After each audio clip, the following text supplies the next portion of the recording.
Everybody, welcome to the Unexpectables. Oof. I am Takahata 101, and I am joined by many beautiful, beautiful people. We're going to start with one of the most beautiful people, Gaijin Goomba. Oh, how kind of you to say so. Uh-huh.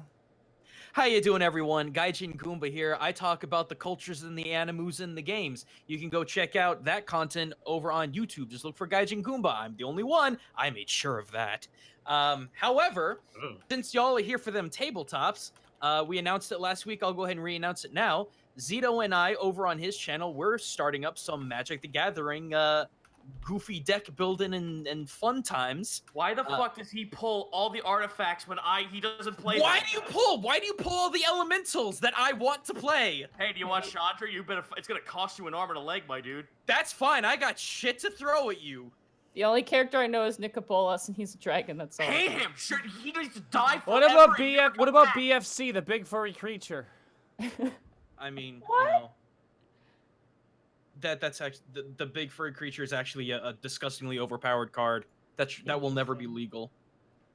It's a joke. But anyway, no, that's what we doing over there. Otherwise, you guys can find me on my channel over twitch.tv/Gaijin Goomba, where we break down culture and gaming live. Probably bringing back Taiko no Tatsujin or Taiko Drum Master pretty soon. And I'm still waiting for Ghost of Tsushima and Nioh 2 to come out because I'm gonna tear those games apart as soon as they come. Zito, where can they find you, dude? Oh, hi. You can find me over twitch.tv/Zito, where there's tabletoping nonsense. There's homebrewing nonsense. Like, the other night, me and the chats just went, hey, fuck it. You guys just want to play as Moomin? Let's just make a race that's Moomin. And then fucking Nutcase comes in and goes, here, check it out. Here's the artwork. Well, I guess this is canon now. I guess we now have playable Moomin. There's also indie games, and there's also artwork from time to time. So yeah, you can come by and check that stuff out. Awesome. Zito, did you see the game that I sent you? Yes, I did. And Good. Guess when Bargain Barrel's happening this week? Fantastic. When? This Friday over at TFS at the Stream 4-Star, where Good, me and Live Studio Brian and hey Gaijin, if you want to head on over there before it starts, by all means, it's an open invite. I'm gonna raid you live. Connor, get in the game. I know. Jump in the pit. Hey, Connor, while you're doing that, where can they find you? When I'm not trying to get on the game on Roll20, you can find me on Twitter having correct opinions at Senile Snake. And you can find me on Twitch at Distortion Devil, where I'll be doing some Friday Funhouse this weekend, doing some random games and drinking profusely. Saturday is going to be The Witcher. Running out of things to do on Skellige. I have to go back to Velen sometime. Yay! Oh. And then on Sunday is, God willing, Divinity 2. God willing, indeed. Monty, where can they find you? Hi, you can find me at Monteglue, where I have no opinions. Oh. Sorry. What? I had to poke fun. You can find me at Monteglue on Twitter. You can also find me at twitch.tv/Monteglue on Twitch. Tomorrow, we're doing more Skies of Arcadia. Hooray! I got it to work again. Hooray! I bought a new AVI HDMI converter. My old one, literally, if I sneeze on it, would fly away. The new one is heavier than hell. Kurt, stop singing. I'm gonna punch you. You can't. You live far away. Yeah, but she can kill you in game. No, don't do that. Wait, that'll So ruin yeah, our encounters. Tomorrow at 5 p.m. Pacific Standard Time, you can catch me there. On top of that, this Friday coming up, I've made myself available for Sheru, who's doing a Pokemon drawing event. Colonel Sheru, she's our moderator on Discord. I think she's a moderator on Twitch as well. It's basically where you get descriptions of Pokemon. You have to draw them, and the outcome is very goofy. So I'm going to be jumping in on that, hopefully, as long as I don't have to stay at work again. And then on Sunday, we have Divinity 2 Original Sin.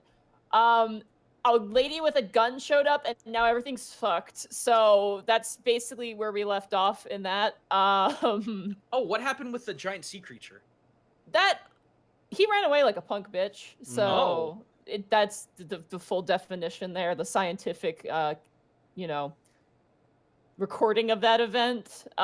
He did slap us quite efficiently.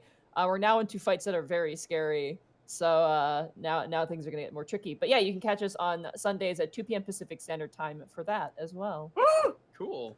Hi, everybody. I'm Takahata101, and you can find me here. We got the Multiverse Nexus Wrestling. The Hat Arc continues. It's just a, right. It's a fucking There's great a hat ass. arc. There's a hat arc. There's a hat. Someone put it on, and now they're possessed. Why is this better than real wrestling? It's because it is real wrestling. Real. All right. There is the hat arc. The chat is so invested in hat arc because the one who put it on was a superhero, and now he's not as good. We'll also, of course, have a stream later this week. Maybe some Total War or something along like that. But good. I got some interesting news today. Today is my birthday. We're bored. Yay! Yeah. Happy birthday. Alrighty, guys, let's have an out of sync happy birthday sing along. A 1 and a 2. Happy birthday birthday to you. Oh my God.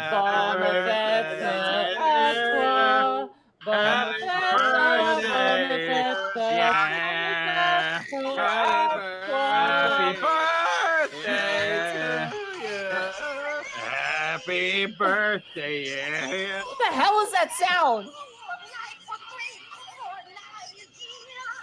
What the hell is that?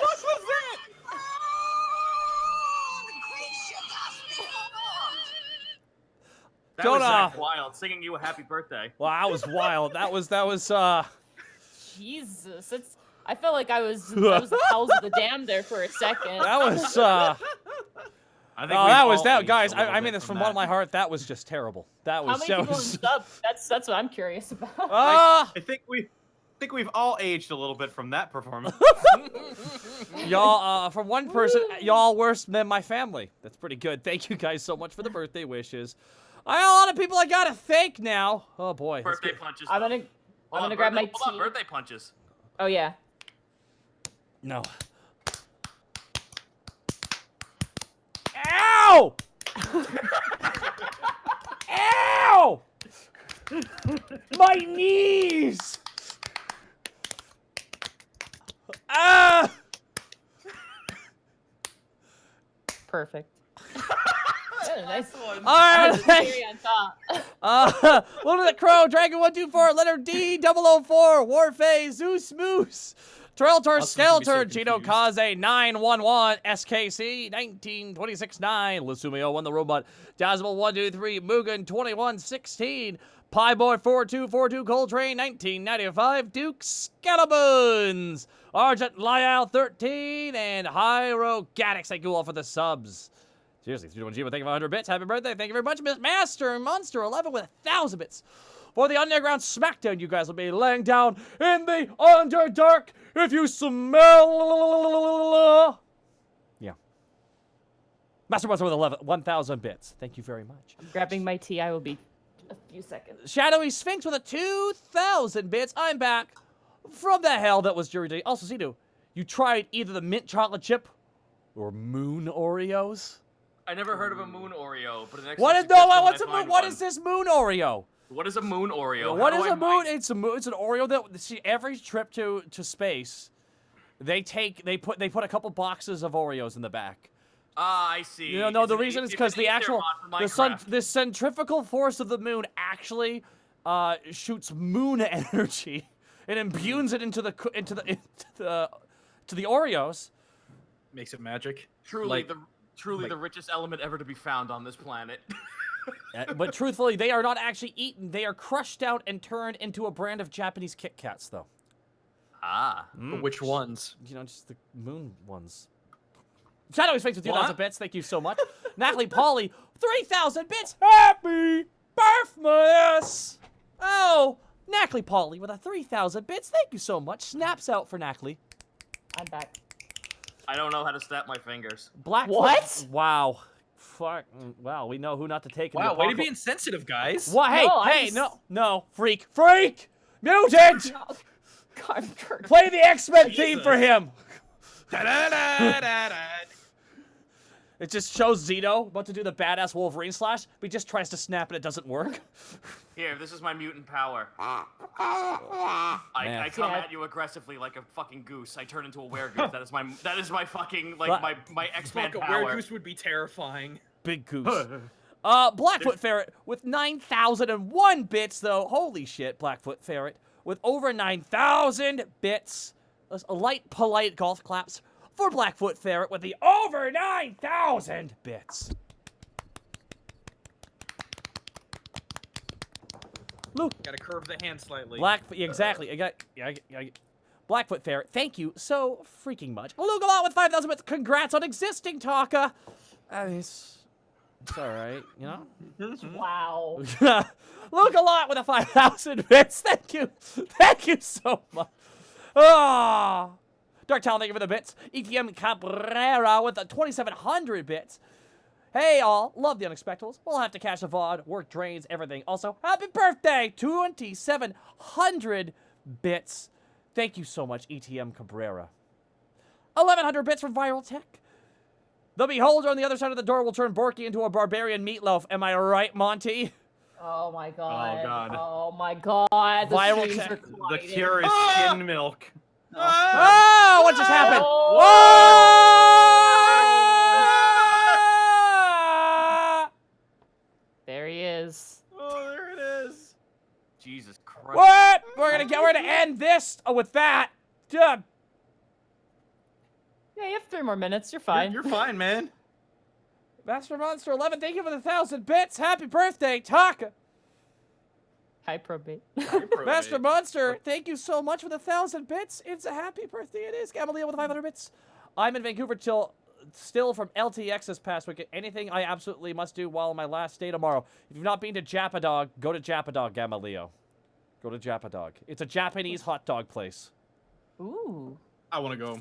Oh, they have one in New York. It's in Times Square. We Not have- Times Square. St. Mark's. Bud the Spud with 100 bits. Thank you so much. Portal Jumper with 500 bits. Happy birth, Mustaka. The soft clapping sounds were a nightmare, Zito. 600 bits from Realm Forge. Happy freaking birthday, Taka Doodly Doo. Thank you so much for the 600 bits. I want to thank Mark Wolf, JK Gamer 57, Dynamite 36, Windigogo. That's a good name, Windigogo. Thank you so much for this. Wake me up when to go. Sorry. Muscle Wizard, thank you for the bits. Duke Skeletons, thank you for the bits. Cool Shirt Guy, thank you for the bits. 5,000 bits from Blackwing Hellkite. Happy birthday, catch! Oh, fuck. Oh, beans. Beans! Thank you for the 5,000 flat bits. Blackwing Hellkite. I did not catch and it landed right in my face. Mecca with 1,000 bits. Oh, birthday is a doodly doo. Hope you have a great one. You love you, man. Thank you so much, Mech God. Shadowy Face with 1,000 bits. Happy birthday, Taka. Also, Moon Oreos are special marshmallow cream Oreos to celebrate the 50th anniversary of the moon landing. Oh, shit. Oh, wow. That's... That sounds rad. You mean the moon Yay. filming? Darn it! How do we think of 1,000?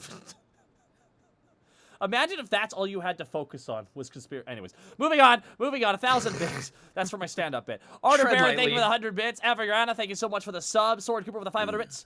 Hey, guess who got a job? We can afford to throw bits at y'all now. Happy birthday, Sword Cooper. Congrats on the job. Take care of yourself first and foremost. Thank you for the 500 bits. Draconis, 88. Young Homeless for the 500 bits. Thank you so much. Ice Smooth with 100 bits to face. Thank you so much.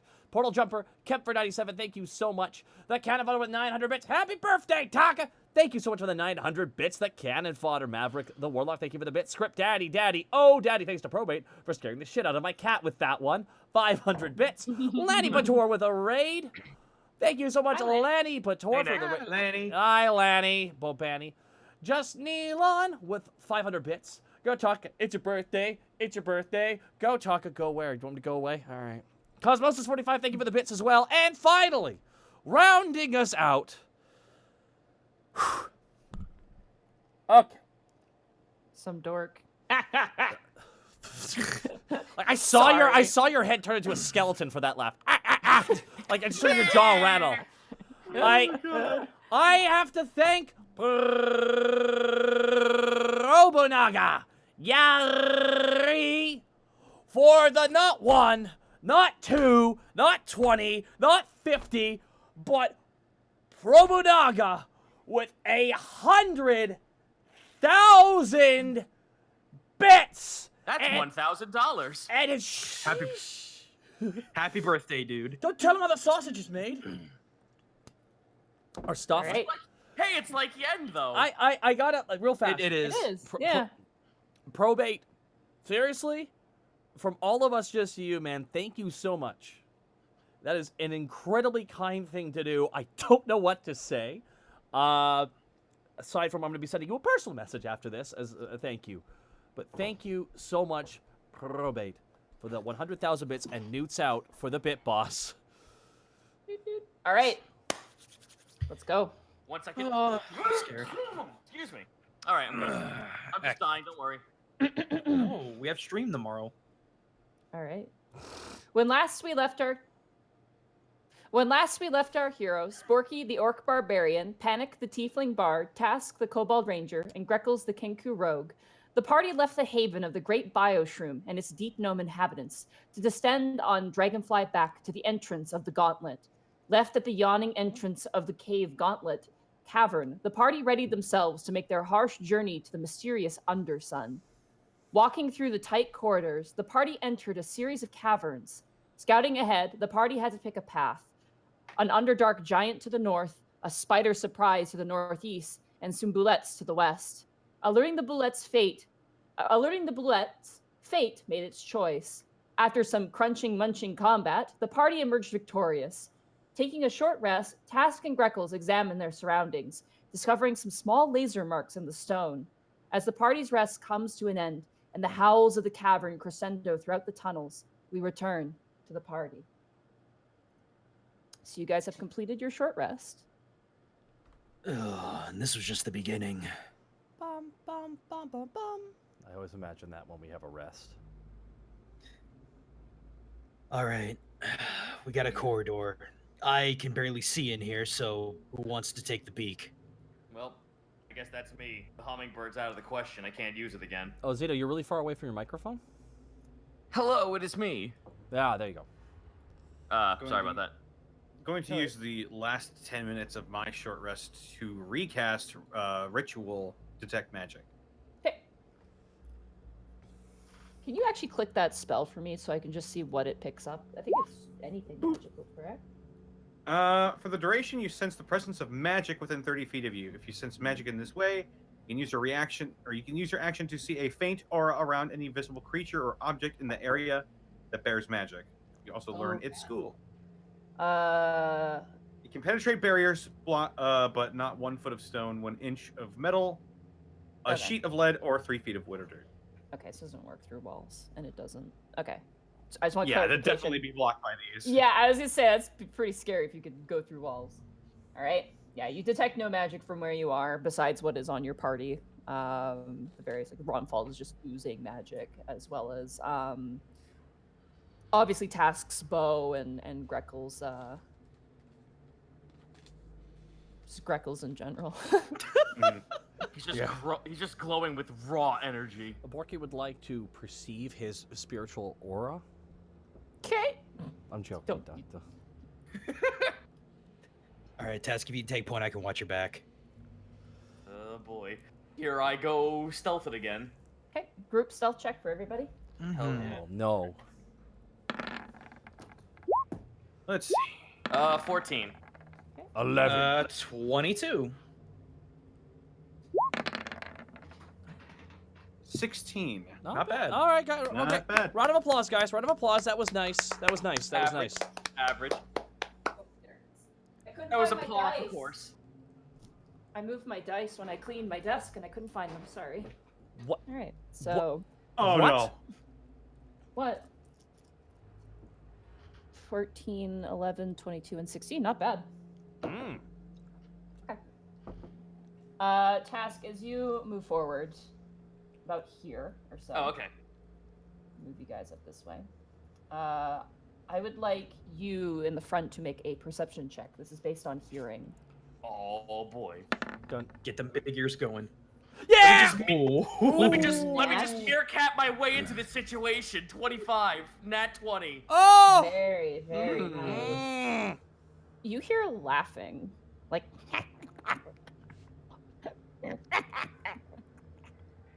Fucking Scarbles? I just stop. I fucking throw my hand against Kreckles' chest and I put my finger to my lips and look to him. Laughter. Like haha laughter or Like cackling gremlinish laughter. oh that sounds like fun. Maybe it's a cackling gremlin. That's impossible. They don't exist in this game. What? with that natural 20. You also, as you kind of hear the laughter, you hear a noise. Oh, what again? Oh, a sneezing. No, not a sneezing. It's like a pew, like a high pitched sort of like sound. It's hard to tell what it is, but you do hear it. It's very subtle. I hold my hand up to Greggles again. Now there's two voices, or at least two sounds. What in the world could be laughing down here? Nothing aside from the drow.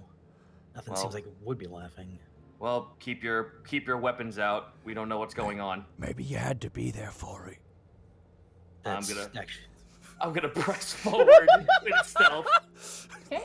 How floor to ceiling? How big is this corridor? Pretty tight. The ceiling is maybe about 15 feet tall, which is not bad. Mhm. As it goes into like the tighter sort of like the more narrow it gets, like width-wise, the ceiling tends to go down too. Hey, Monty. Mm-hmm. Just before I get moved or anything, I'm hugging the wall. Yeah, absolutely. Yeah, I'll let you control your characters. Likewise. Right here. Borky's just gonna be like right behind the rock. We're going around a corner here, everybody. Yeah, you see like a little bit of a segment of like a wider, larger space, and then you see it kind of loops around to the left ahead of you. Borky starts making hand signals incoherently. Okay. You do like a bird, you do like some spider stuff. I do the bunny, like hopping. Perfect. Task one thing. We could throw out a decoy if we wanted to, just to see if it would alert anything, but it would blow our cover. It only sounded like one voice and something else that was firing off it, or some kind of like weird noise. Would you guys want to draw it to us? I would hesitate to do that. We have no idea what it could be. If we could see what it is first and then maybe set up an ambush, that'd be different.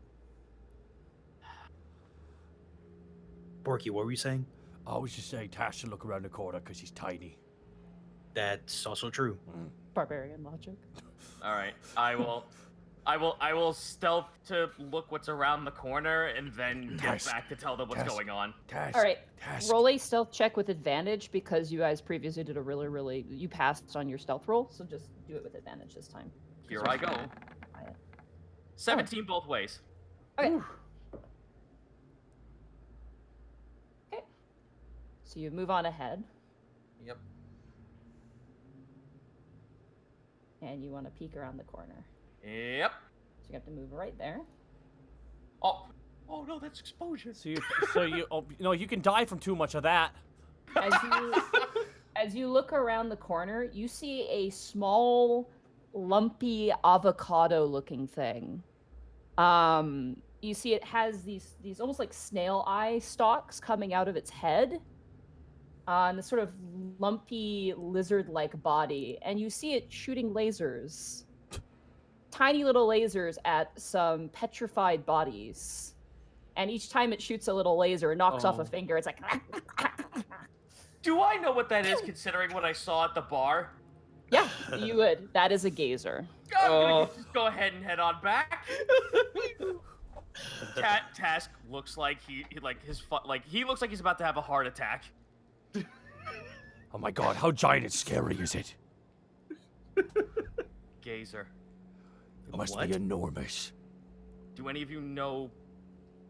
Do people in this world know what beholders are? Like No, in myth? they're a mystery. You guys would have not a clue. All right, well, I will regale to them about how I saw someone in a bar with this thing. It has eye stalks that can petrify, destroy. This thing is just not something we want to fuck with. Do you think we could sneak around it successfully? What if There's only one way to. What Only one way to find out. Task. But think, what happens if we skin it for parts? Borky, in any other situation, I would agree with you. This is way out of our league. What? Task looks at him like fucking sullen-eyed, like not even joking. What? Say it ain't so. This is not something we want to attack. We have to get by this thing with no detection. But what if like we're going that one way because it's like, is it in our way? No. I saw the path going up north, yes? Yeah, there's a path going south, which is where you saw the creature, and then the path going up north is you didn't see anything. If we turn the corner, we're dead men. We have to find some way to keep going north. We can follow the northern wall around, can't we? Is it just the one? But what if it notices us and we have to fight it anyways? What if we just have to jump on it anyways? And that way, while we're heading north, because is it just sitting there? Or what's it doing? It was floating. It was just floating and shooting lasers and seeming to be entertaining itself. It's playing with its kill. Well, it's gonna get bored eventually, so it's gonna come our way. So maybe we should jump it. The more we talk, the more we're wasting time. Let's just sneak by as quickly as possible. I agree. I disagree. I agree with the one guy who knows the Underdark better than we do. Panic, how do you find out? I mean, if Task knows what it is and knows we can't take it in a straight-up fight, then I'm going to have to side with him. What? Borky's just shocked. Borky's just shocked. Task is the most ferocious out of all of us, and if he doesn't want to fight something... Only when he has rabies. Alrighty. 3 versus 1, majority wins. All right. So each you're gonna have to make a separate stealth check here as you sneak past this thing. Oh my god. Oh, that's a 13. 26. Okay. Come on. Borky wants to go last. Okay. It's fine. I'm probably gonna have 12. 12? And then we all sneak past and natural 20! Damn. Wow. Greckles, you kind of sneak across, and as you do, you kind of kick up a rock, and you like freeze, and you stare, and you look at this thing, and you see currently it's like lasering in a mustache on this like petrified body, and What the fuck? like laughing its ass off. It's like Does it notice me? it does not as you sneak by. You get Oh, say- fucking dumbass gazer, I love him. Is it wrong that I imagine it doing the glop glop glop voice thing from fucking Rick and Morty? Gaga blah blah. Gaga blah blah. Task, you walk on by. You don't even look at the thing because you're just so focused on being stealthy. It does not notice you. Panic. You went across, and at this point, you pick up the magic of this creature, otherworldly magic, and each time it fires a little laser, you can detect like evocation magic and other effects. As you step by, you kind of like clip your foot, and you kind of stumble and fall on your knees in front of it. And for a second, it's like it just kind of keeps going back to what it's doing. It does not see you at all. Jesus. Okay. Borky, you just walk at a normal pace and you're fine. Borky just walks. Borky just walks past. Fuck this. Borky just kind of casually walks past it. Yeah. Doesn't notice any of you guys. It seems very preoccupied with what it is doing. It would be this good. stupid ass gazer. It would be imperative that someone watch our flank though, in case it does get bored.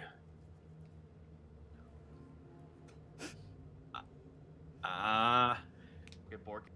Okay, but either Borky casually walked or he did the Egyptian walking across to the new spot. No, you crunked it. Dude, You caught it. dude.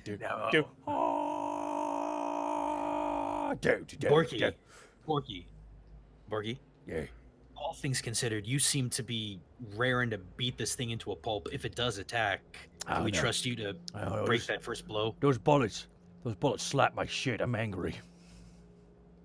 I understand that, but we all got to keep a cool head. However, if that thing does come after us, go crazy, big guy. All right. All right. Well, I don't sense anything in front of us for the time being, so let us continue. Task, you got point. Keeping it stealthy is probably the best approach.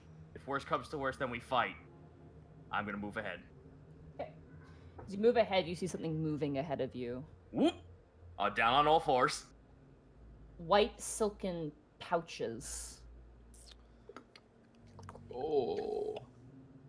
Wriggling in the darkness.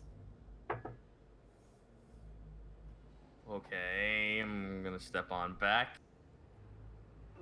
Sporters. Silk sacks moving.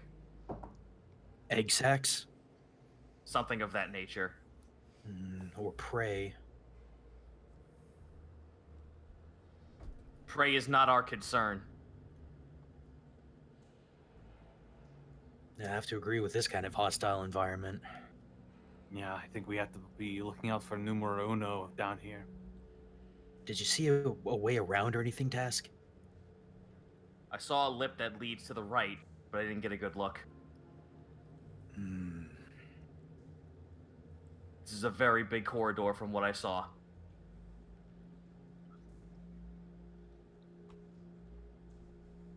Interesting.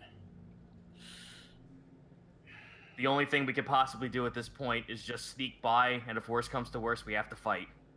Right. Borky, I want you to roll a perception check for me. Borky rolls a perception check. Yeah. Oh no. That's 21. good. Hey! Not bad. Okay. You turn around just in time to see, literally not even a few feet away from you, the gazer, like floating up towards you. And it kind of stops as you notice it. You turn your head and you see it, and it just kind of stops, and you stop, and its big eye is open. No one else sees this, right? It's only... Nope, just you. Borky just points the other way. He points the way they came from. Okay, roll a persuasion check. Brain blast. 18! Oh, no way! Wow. No way! Oh, that's cocked.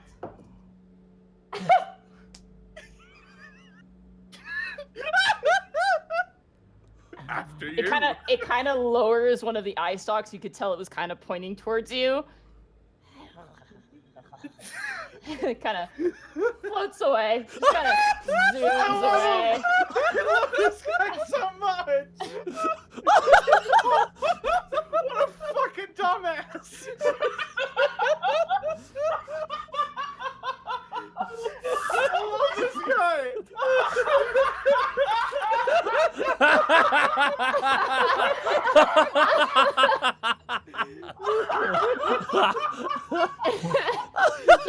He reassessed. He's like, nah, not worth it.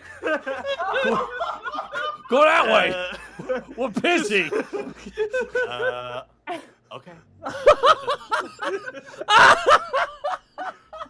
I don't know, it's just... Look, You know what it is? You know what it idiot's is? fun. It's like that scene from Batman where that one goon goes into the room and just sees Batman. He goes close, just shakes his head close to the door. Someone goes, "What'd you see?" Nothing. Ah, fuck that. I'm not getting beaten up by Batman.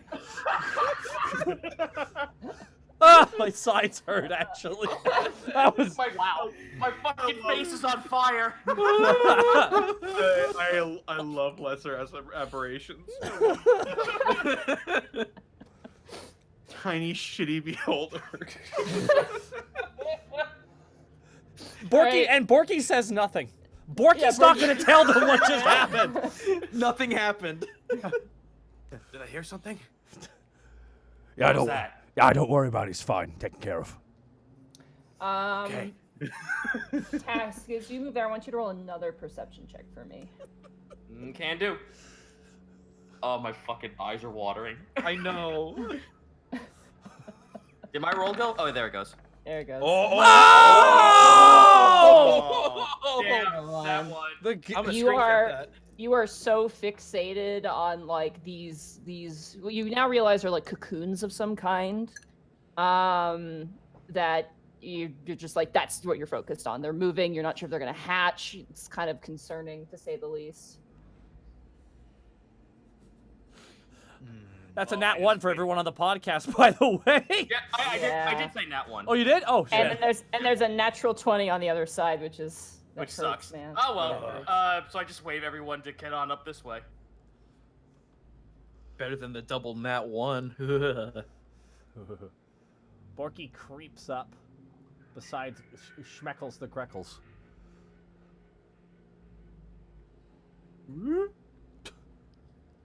Just a ball of damage. I'm staying well and truly behind them.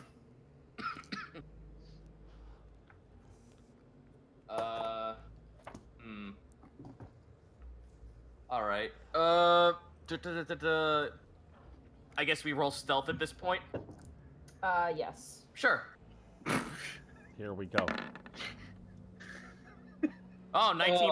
Oh wait, no, that's you. 15 on me. Double 19 for me. Nice.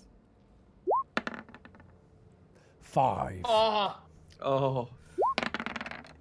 And 19. Look, Borky can't roll fire forever. No, let's just be real here. I burnt all my karma with that last little moment. I burned a lot of karma at once. Taz, as you kind of walk into the chamber, stealthy, you're completely stealth. You see the rest of the chamber. Greckles, I would like you to roll a perception check with disadvantage due to the darkness of this chamber. Absolutely. Monty, you're coming in a bit quiet. So I'm being quiet because I'm looking at things. Sorry. No, That's worries. an 11. 11. Okay. You notice it now as you walk in next to Task. What you thought was just straight wall are holes. This room is filled with very large 10-foot by 10-foot holes in the walls. Oh, fuck this place. And there's no further going in. Like this is the end of the line, right? As you guys look around, you do see right behind you is. Oh, thank God. You guys look around, but as you guys are looking, Whoa, not what I wanted to do. As you guys have entered this room, you begin to see now emerging from one of the cavern. Has not noticed you. A large insectoid-like creature. Oh no! What does it look like, Nadine? Imagine a giant cockroach with mandibles that are just huge. It's like bipedal, so it walks on 2 arms. So we stealthing around the corner and getting the fuck on out of Dodge. Yes, please. Oh, fuck. Move. Guys, go. Okay, and Go everyone around. to roll stealth checks now with disadvantage because 11. 23. 8. 8. 13. You watch as a creature retreats back into the hole. Oh. We all just stand there looking, not trying to move.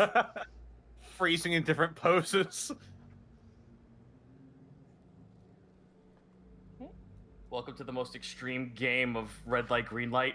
You guys real? begin to move down, and you guys begin Wait. Before we do, I wanted to take a look at these sacks to see if they're magical or not. For sure. They are not magical, no. Okay. Yeah. All right. That's all I really wanted. Okay. I need everybody to roll initiative for me. As right before you guys bursts out of the ground one of these insectoid creatures, bearing its mandibles and rearing back. 19. I fluked you guys out. It has tremor sense, so it saw you. No, figures. Yeah, that's why I was making you roll stealth checks. None of them mattered. Soft 20. 17. Oh. All right. Natural 1. Oh boy. Panic's like, look at those egg sacs. They look so firm. We're rolling. We're rolling so like hot and cold right now. It is, yeah. So how big is this creature, would you say? This thing's like 13 feet tall, maybe. This would be considered a Large the creature. fuck was that? It is a large creature by definition, yeah. I think you have to be over 8 feet to be a large creature. Yeah, 8 feet is like the cap for medium. That was one of my characters once. just by default. That's Doros. Wait, are all Goliaths large creatures? Goliaths are not. No, they're medium. No, they're but medium. They're right at the most the part you high could be. end. Yeah, Yeah. They are the precipice of medium. My lizard folk was a large creature for a while. Ooh, not super great for this creature though. Plus 1. So that's good. Still beats you, Panic. Yep, sure does. Oh, right. Second, I'm just gonna read. All right, Task. I need you to start by making a charisma saving throw for me. I read the what? Yeah, as you look into this thing's eyes, its eyes almost gleam and stare at you, and you feel your head swimming a little bit. 3. Ooh. Okay, you are now confused. Gross. You're disorientated and you're swaying confusedly. The sudden shock of this giant creature looking before you. In your memory, you remember seeing the husks of this creature. Like, your tribe had, like, a shell of this. It was, like, an important ritual item, but as your mind swims, you can't remember what it is. Oh, gross. Alright. On a failed, so the creature can't take reactions until the start of its next turn and rolls a d8 to determine. So I need you to roll a d8 for me. D8 to determine what exactly? I just want to know. What you're gonna do this turn, because you were Oh. confused. Oh, right. 8. 8. I believe that means you So, can act, you act make... normally, right? Nope, this is different. It's a different Oh. confusion. Oh. The creature makes one melee attack against a random creature, or it does nothing if no creatures are within reach. So, you have Greckles and Borky right next to you. You pull out your whip. Oh. I need you to make a whip attack. for me. Borky? Da-da-da-da-da. 26. roll. I assume that hits you, Borky. Yes. Roll damage task. Ouch. Ah! 10 points of damage to What you. did I do? Yeah, you watch his task, like, immediately throws his hands over his eyes and starts swinging wildly towards this creature. It's in a mistake, he whips this thing around and it smacks you right in the face, Borky. Ah! Damn, Task! Alright, Greckles. I need you also to make a charisma saving throw because you guys were technically surprised. Okay. Oh no. Boy, that's a 4. Yeah, you were confused too. You like gasp and you look and you've never even heard or seen a creature of this nature. You think of the ant egg a little bit, but then you're like, what? What is this? And you catch the gaze and you're like, oh, but you feel the effects of it immediately. You guys are able to put 2 and 2 together that where the source of this is coming from, but you are disoriented. I need to roll a d6 for me. Or D8, Alrighty. sorry, a d8 for me. Wait, that's a 2. There we go. Oh, goody! Oh, fuck. boy. For fuck's sake! Oh. I'm sorry, guys. So you have 3 people around you. I'm gonna roll a d6. Oh, boy. Excuse me. Don't do it. Okay, roll to hit. Because Because you're swinging wildly, there'll be no sneak attack damage on this hit. Yeah. Thank you! I was worried about that specifically. Would it be... This is important. Would it be the sads or would it be the short sword? It would probably be the short sword. Okay. That's a... Okay. God damn it. Borky, does a 23 hit you? I'm sorry, man. I didn't mean to. Happy birthday. Yes, it does. Happy birthday, roll damage. Please not much. Oh, that's better. 7. You get hit for 7 points of Ah, damage. Greckles, what did I do? Borky, it He is sounds confused. Borky, it is now your turn. I need you to make a charisma saving throw as well. Oh, No, beans! we can't have you confused. That's fucking bad. 17! 17. Woo. You like stare at this creature for a second. Borky's always confused, so you're unaffected by this. That's my Just like secret it tries cap. to read Borky's mind. He just hears this dulcet. Hey, Just this hey. ring. There's nothing. There's no deep thoughts. You realize the effect. You can see the glow of its eyes. And you're like, wait a second. You bring up your arm and you cover your eyes. You are unaffected. You may take your turn as normal. Ooh, first thing Borky's gonna do is go into a freaking rage. Okay, you go into a rage. A regular rage or a frenzied rage? Oh, I'm wondering. You know what? Borky's gonna go into a frenzied rage. All right, so just note this. I didn't have this happen last time because it was a convoluted fight. After you have a frenzy rage, you get a point of exhaustion. So just a heads up on that. I did have a short rest, so that got rid of one of my points of exhaustion, correct? I believe it does. I'll double check, but I'm gonna waive that exhaustion because it was kind of like it was a silly fight, but you still lost a rage. Okay. Counter But there. I used up 2 of my rages last time.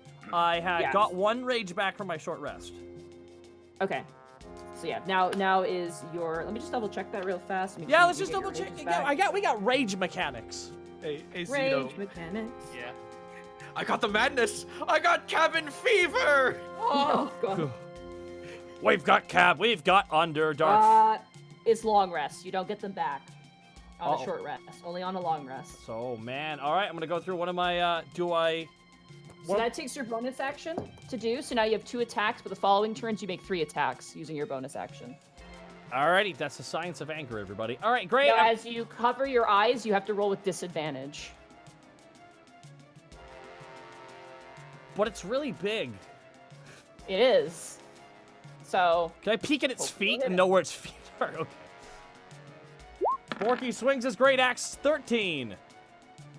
Sorry, this. Actually, hold up. No, you do not get to disadvantage on these attacks. Because you actually have to make the choice at the beginning of the turn. But you were surprised, so it goes off this time, so you don't have to avert your gaze. So the 13 unfortunately will miss, but the rest of them are gonna be just straight rolls. So 22. 22 will hit. Smack it in the foot. And that is 15 damage. That's really good. 1 second, let me just pull up his health real fast. Oh, now that I'm in a rage, I cannot be confused. Is that how it You works? can't be charmed. I'm Can't be not sure. charmed. You cannot Yeah, be confusion is something different. Nice than try, what it is. Panic, I'm raging. Alright, and then 5 is going to bring it down to that much. Very nice. Everyone's Good beating persuade. Borky. You slice down on the tightest like outer armor of this creature, breaking it through like a crab's shell, and you see this almost snot green liquid spray across the cavern walls. That's a juicy one, boys. All right. Stop Those are whipping me, your Task. attacks. Are you gonna move at all? Or are you gonna stay where you are? You know what? Borky is going to... Borky's gonna try, like, while he slices, Borky's gonna jump along its left side. Its right side. Sorry, its left side. And Borky's gonna swing on down to here. All Below right, it. Swing around it. Its gaze is facing northward towards your 3 companions. So, Yeah, but if it moves out of position, take an attack of opportunity. Panic. I need you to make a charisma saving throw for me. Oh no. Come on, you got a high charisma. I sure do. Don't Here I jinx go. him. Don't jinx me. I won't. 18. You're fine. You see it and you're like, oh, you start to feel like nauseous and like a little sway, and you see Greckles and Task currently swinging wildly. But you manage to kind of steer yourself and keep your composure.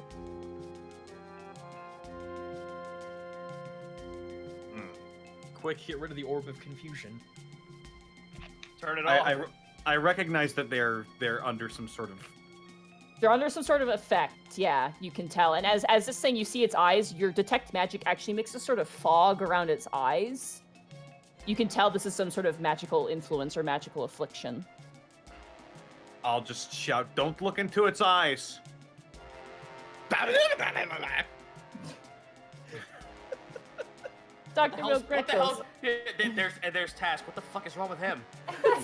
I don't know. Just I don't constantly know. whipping Borky, asking, what's the matter with him? What the fuck is wrong with him? Whip, whip, whip. I'll slink back a little bit, Okay. just so I'm out of their melee range, and then I will cast Fairy Fire. He'll get caught up in the Fairy Fire. How big is the radius of that? Because it could hit your allies as well. It's not discriminate. It's 20-foot cube. Okay. That will hit either Everyone. Borky or it'll hit your allies. It'll either hit Task and Greckles and the Umber Hulk, the thing, sorry, or Borky and the insect creature. I'm sorry.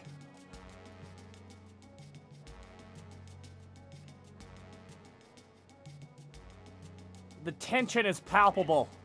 You know, I will.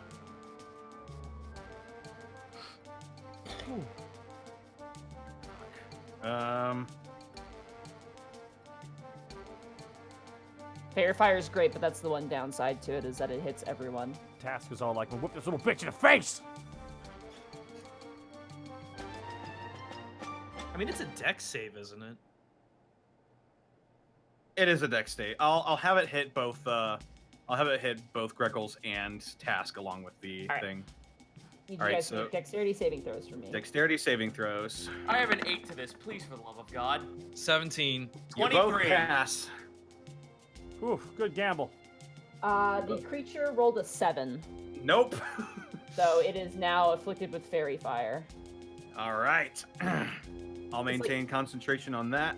It's glowing like a rainbow beetle, which if anyone hasn't seen a rainbow beetle, they're really cool looking. Oh. Oh, pretty. Oh God, kill it! Oh, the pretty thing.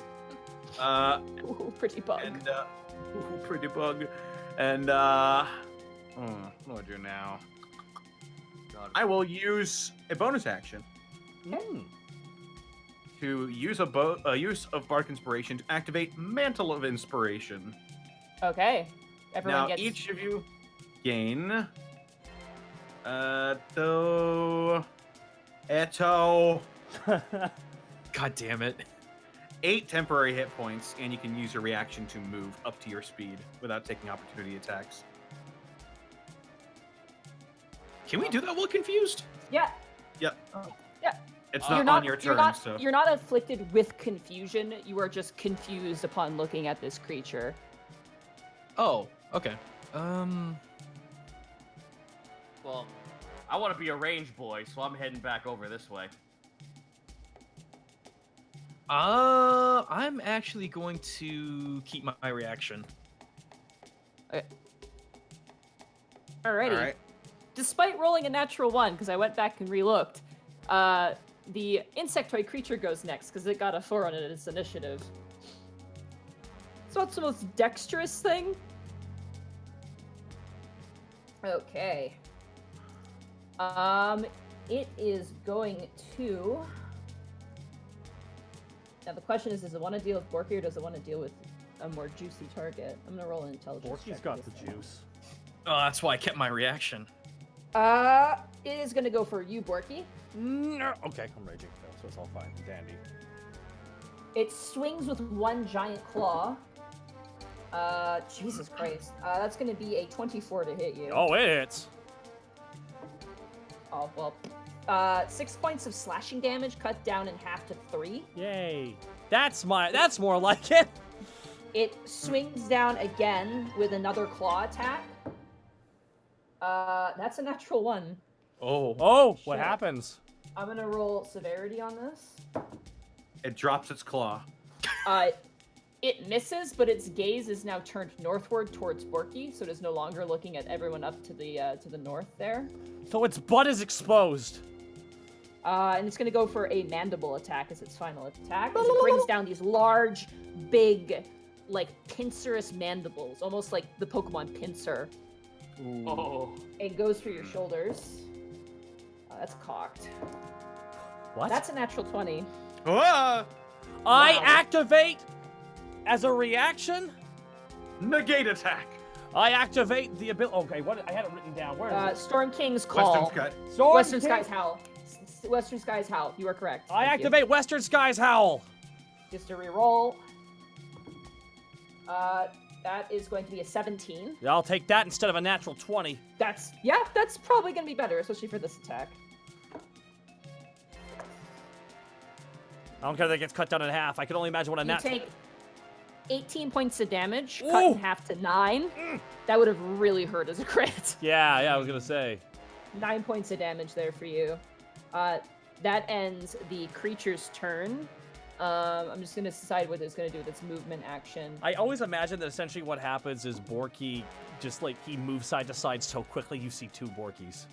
It is going to move, not leaving combat with you, Borky, but move to the side to make its gaze go this way. Oh no! Gaze goes this way. Which? What do you mean? It's gonna head northward, so it'll hit you, basically everyone to the north. Oh boy. All right, that brings us back around to the turn order task. I'm assuming you're gonna be. You can either choose to avert your gaze or keep your gaze. Now he is fairy fired, so attacks on him have advantage. So if you don't look away, it evens out, which is why that was a really good idea. Mm-hmm. If I don't look away, it evens out. But if I look away, I just waste a turn. No, it doesn't waste a turn. So if you look away, you have disadvantage on the attack. If you decide to look, you have to make the saving throw. But if you pass, you get to make a regular attack and have advantage. But because there's fairy fire, if you're like averting your gaze, it just evens out the disadvantage to just straight roll, essentially. Let me gamble. Gamble, for sure. 15. That is exactly what you need to save. Gamble, boys. You are fine. You have advantage on your attacks. Oh boy, here I go kill it again. Hunter's Mark. Okay, bonus action Hunter's Mark. Yep. Shoop-boop. All right. This, he's taken hits, hasn't he? He has, yes. Excellent. All right, so From Borky. He took one big attack from Borky. by the way, as I shoot this arrow, ghoul. All right, cold damage. Burr. 21. That hit. Woo! That one. But then, Oh. then nat one on the other side. Fucking 6. 11. That one. And then 5. That's 13 points of damage. Let me just calculate the math here. All right.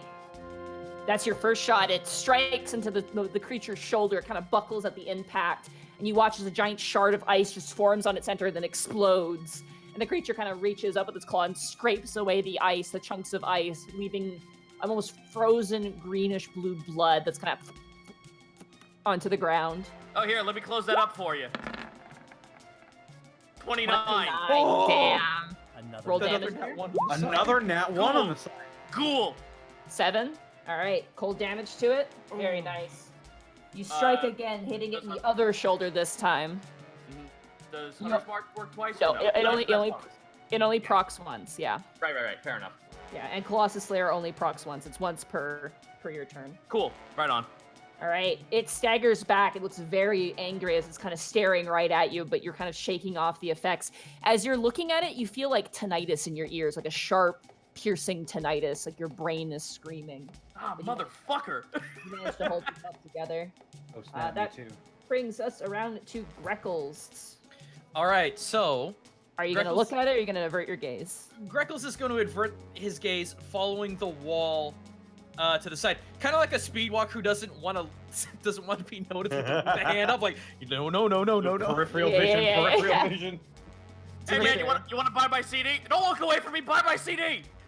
to get behind it Wants to talk. Okay. He wants to talk about his fan. and give it just give it like just that stab right in the back. Straight rolls for this because you averted your gaze. Ah. Oh, 23. 23. What are all these ones The on the nat other ones on the other side? side. God damn. Fuck. Roll 20 is being very threatening right now. I Yeah, know, it it's really scary. is. It's flexing really hard. All right, roll and you get sneak attack because of Borky flanking. Yay. Thank you. Uh, Oh, it would be okay, never mind. So 9, 10, 11 plus much more. Plus 21. God, Very sneak nice. attack damage So- is crazy. 30, 11. 32. 32 points of damage. Damn.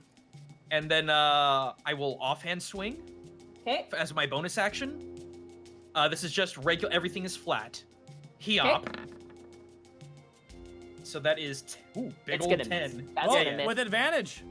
No, he has no, No. damage. He 'Cause averted I his averted. gaze. I averted. Yeah. I averted so I could get behind it, and then I can go crazy. Ah, okay. Still nothing to sneeze at that damage. I know. No. but is he flanking?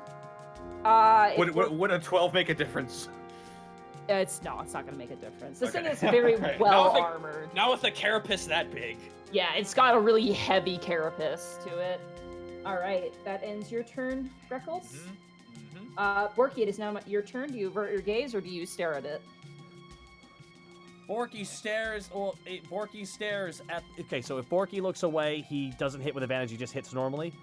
He just hits normally, yeah. Okay, but if Borky stares, he hits with advantage. Yeah. It's a gamble. It's my birthday. I'm feeling lucky. I'm gonna stare right into the eyes of the beast. He's gonna look directly into the sun. This lad. Directly into the eyes. Borky's gonna look. Borky looks deep. All right, roll a charisma saving throw for me, please. Drink deep of the confusion. 3. Oh, no. No.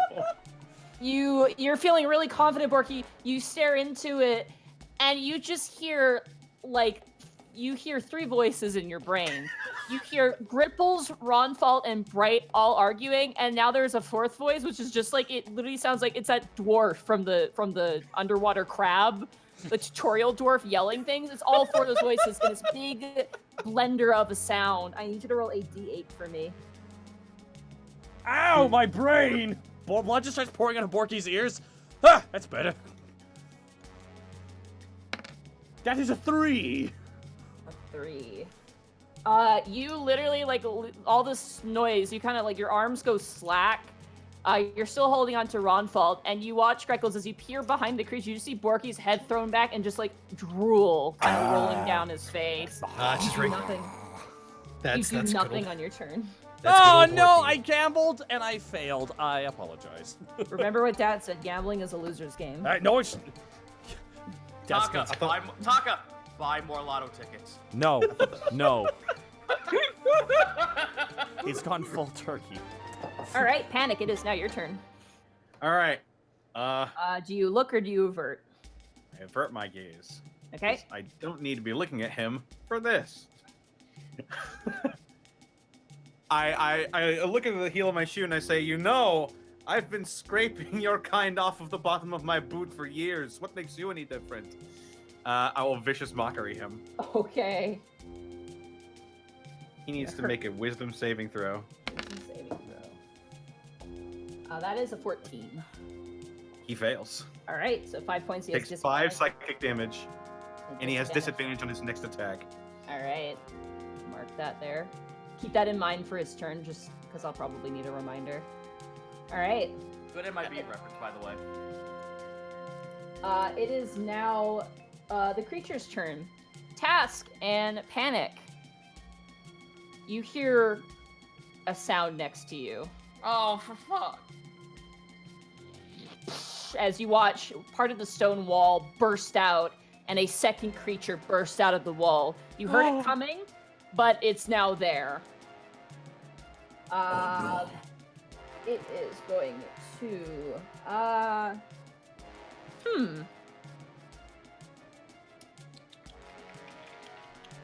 what does it want to do here?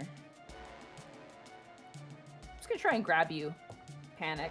I want you to roll a either athletics or fuck. acrobatics of your choice. It here. heard me talking shit.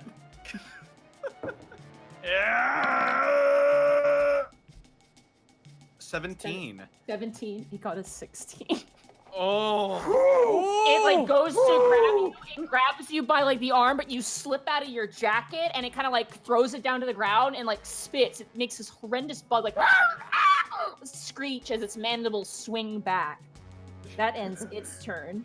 The one in front of Borky and Greckles it did not like getting stabbed in the butt. That's fine. It's going to turn over towards you, Greckles. The first attack's going to have disadvantage. It swings over this glittery disco ball. Thank God it had disadvantage. That's going to be a 10. That's not going to hit you. That is correct. The second attack, it's going to swing towards you. That is going to be that's going to be a 15 to hit you. That does not hit. Does not hit. And it's going to swing down with its mandibles. Man. That is going to be a soft 20. I'm assuming that's going to hit you. Yeah. So that's going to be 12. It's going to be 17 points of slashing damage to you as it brings down its mandibles and it basically grabs your shoulder all the way down to your waist and kind of breaks down. You feel the sharp points of the mandibles break into past the feathers and the leather armor into your flesh. I will get squirmy and dodge half that damage. For sure, uncanny dodge. turn to the side so it doesn't pierce as deep. Yo, good thing for that fucking temp HP. Right, because that was exactly it. All right. Oh my god, did you cut out? Did I get temp HP that I didn't notice? Yeah, we got 8. Yeah, we got you 8. got buddy. Oh my god, did temporary you cut out HP. or something on my end? Okay. No. No, he didn't. Okay, then I'm just a dummy. I'm so sorry. Well, take it now. You have it now. Yay! All right, that ends the creature's turns. It is now rolling back around. It is now Task. It is now your turn again. Where is Buddy Boy in front of me facing? He is currently facing forward this way. So he's not looking like you're seeing the side of its head. You are not seeing its eyes as of current, based on how close it is to you. Do I have a line of shot against the one I have Hunter's Mark on? Yes, you do. You squeeze between the two of them. Good, because I want to keep the pressure on that fucker. Let's stop having ads happen. Okay. I'm taking shots at him. All right. Cool. With advantage. Are you looking at him? Is he looking at me? I thought he was looking at Greckles. Oh no, he's looking at Greggles. Yeah, you're fine. Yeah, you have advantage. So 28 totally hits. 11 plus Hunter's Mark and Colossus Slayer. 5 and Damn. 2. That's gonna be 7. It's gonna be 18 points of damage. Not bad.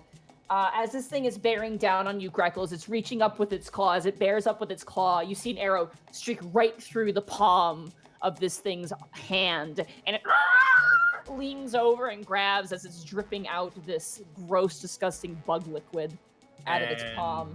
And let's not be undone. Duel once again. With a 23 to hit. That'll absolutely hit. Hell yeah. For an additional 10 points of damage. Ice. All right. As it goes and it skulks around, it goes to turn and stare at you. Borky, who's currently drooling, it looks and before you can even intake its gaze, Task. You just let loose the arrow and an eruption of ice explodes. Its head is blown off and replaced with a large spray of icicles as it twitches and falls backwards and its limbs curl inwards. Bonus action, pass Hunter's Mark on to Big Boy right in front of me, and I'm moving away. Okay. Now they have disadvantage, correct? Him?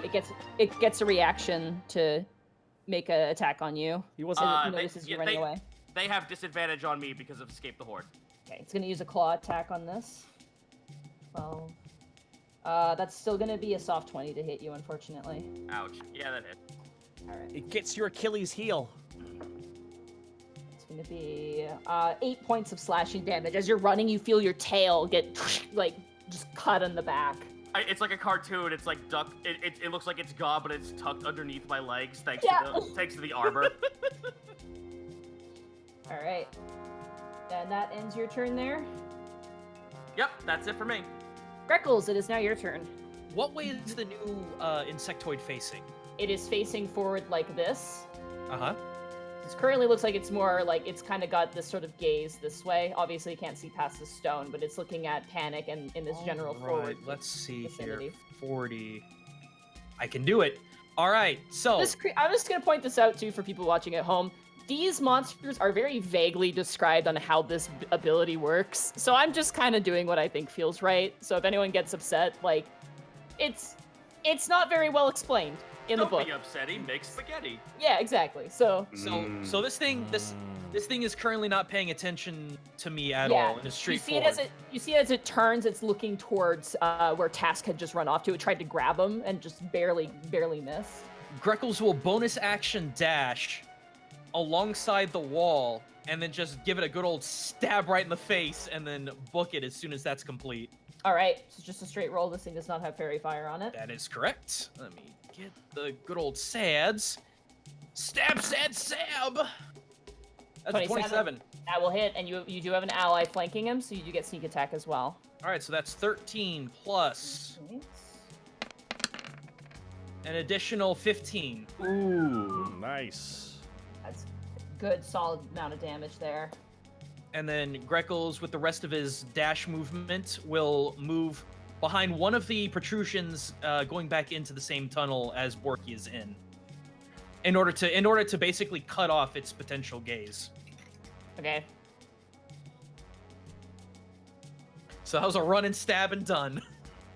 Okay, that brings us to Orky, you shake off the confusion. You're like, "Bleh." What? And I sees the bug in front of him just dead. What happened? Yeah. What happened? You don't remember anything that happened. Porky turns around and he sees the other bug. Oh, there it is. Ah! Porky just runs at it. Porky thinks it's wrong. Oh, hell. Oh, yeah. Oh, yeah. Porky. Oh, yeah. Porky just runs with run fault above his head. Now, are you averting your gaze or are you looking at it? Well, I thought it's looking at Task. Oh, no, yeah. It's looking at Panic. You're fine. Looking at Panic, you're fine. Porky just runs in there just takes a run fault, starts hacking at the head. Yeah, as you hear Borky screaming, the creature does turn and look, but Borky doesn't catch his gaze. 22 will absolutely 22 to 8 slashing plus 2, 10. 10 rage. Yeah, and another one. That's 10. A 10. You miss. As you go to swing again, it brings up its arm and your blade hits this sort of really almost buckler-like wrist armor plating to it. Oh, and 9.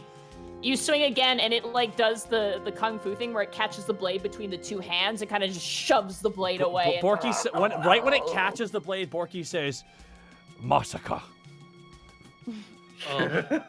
Taka, we need you to at least scream unprovoked Hassan Chop as you're running at something. I don't know. Yes. Borky does not know the reference, so it doesn't count. Hassan! It's Looney Tunes, dude. Hassan Chop. I don't remember this. Oh man. Oh, Oh. man. Next time you're in Texas, Zito and I will educate you. Yeah, it's so good. Oh my god. All right. That ends your turn, Borky, I'm assuming. Is that your turn, dude? Yes, it is. Yeah, sorry, it is my turn. All right, Panic. It is now your turn. Mmm. This creature is right now. Its gaze is now turned to about this angle at this point here. Going to look at its feet. And I'll point my finger up at its chin like you. Fisticuffs? Fisticuffs. I've taken shits that were more threatening than you. Vicious mockery again. Are you looking at it or looking away? Looking down at its feet. Okay, okay. It doesn't matter because as long as it can hear me. That's fair. It rolled a 14 on its saving throw. No, it is hurt. Roll damage. Deep inside. 8 psychic damage. Woo, max Ooh, damage. That's max damage, yeah. Feelings crushed. Potential mate probably dead. Or is dead. Hope. It's that fucking scene from Futurama. Hope's deleted. Alright. You want to stay there or you want to move?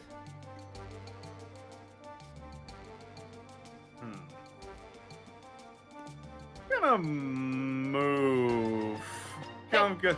It's used its reaction on tasks, so it's as it's swiping away, it turns back and you're gone. It's like it shakes both head, then you insult it, flip at the bird, and run away. I pull out my. I give it the double birds and I activate my Heelys as I fly backwards. Oh my god! He would be the guy with Heelys, wouldn't he? Alright. It is now the creature's turn. Just enough. It digs into a tunnel. It starts digging through solid rock, which is actually pretty fucking terrifying. You see the stone beneath the floor kind of arc up as it pops up on this side. Does it take You an can attack of stare, go opportunity this from way. Borky? I would have, yes. So you may roll an attack of opportunity. Oh, Borky just see it wriggling. Wait a minute. 11. You missed. You Damn expect it to move like a normal way, but it just goes down, and you're like, what? Borky goes for a side slice, and it just ducks its entire body away. Damn! It jebaited me. It sweeps up behind you, erupting from the earth, bits of stone being tossed into the air, bouncing against the solid stone floor. It lets out this cry as it swings toward you, seeming to have been quite upset with you at the moment, Task. Disadvantage. Yep. Does that have disadvantage? Vicious Oh, mockery. yeah, the first attack, yeah. God damn it. Sorry, I forgot. Quit forgetting my things. That's an 11, so I'm assuming that misses. Nope. So it sweeps with a claw, but swings wide as it kind of gets an off glance of Panic, the one who's still rolling away on his Heelys, and just one bird now. it like clutches its arms inward and goes and swings again with another claw attack on you, Task. All right. That's even worse. That's going to be a 9. That's going to miss. Holy shit. And then it's going to bite down with its mandibles. Frustrated at missing, it's going to bite down towards you. That is going to be an 18 to hit you. That will hit. That'll hit. Alright. It's going to be 12 points of slashing damage as it just bites down onto you and like kind of swings you and then throws you to the ground. But you kind of do like the flip, like you kind of go with the roll and then flip back onto your feet and just kind of wipe the blood from your face. Oh, dude, Task fucking death rolls like a gator. Hell yeah. Alright, that ends its turn. It's back up again, Task. Motherfucker. Let's see. Are you averting gaze or are you staring at it? That's a good fucking question. Can I move before that, or do I have to take that first? You have to do that first. That is your first decision you have to make. That's the call I'm making on it because it says, it says like at the beginning of the turn. When a creature starts its turn within 30 feet of the Umber Hulk, basically it says unless surprised, a creature can avert its eyes to avoid the saving throw at the start of its turn. So at the start of its turn, you decide. I don't know myself, so I'm gonna flip a coin. Heads, I look. Tails, I look away. Okay. Tails, look away. All right, so you bring your arm over your eyes, avoiding that piercing yellow glow. Look away. Click away, you idiot. I'm gonna use Escape the Horde to dodge the fuck out and get out of there. You're gonna run? Okay, are you gonna disengage and run, or are you gonna just run? Oh, I can disengage, right, duh. I'm disengaging and running. All right, you take your action to disengage and you run. Let me double check my move speed real quick here. Should be 30 feet for you. Cass just starts burst running. Yep, gonna just mosey on over this way. You kind of shoulder check the wall as you're running because you are kind of covering your eyes, but you do feel the wall and you're like, okay, I'm good, I can stop here. Yeah. Which direction do you run there, Zito? You are heading back south towards your allies, Borky and Greckles, who are in a separate tunnel at the moment, while the creature is left behind in the open space with the wriggling cocoons. Unfortunately, I don't believe I have anything else I could possibly do, so that's me. All right, Greckles, it is now your turn. Do you avert your gaze or do you keep looking? I'd avert my gaze. I mean, I'm hiding behind that corner. Fortunately, it can't. Well, technically it doesn't. But the moment you poke out, you're gonna have to decide. Right. So, yeah. Now, this is a mechanics question, and if I am incorrect, it's 100% fine. I just wanted to make sure.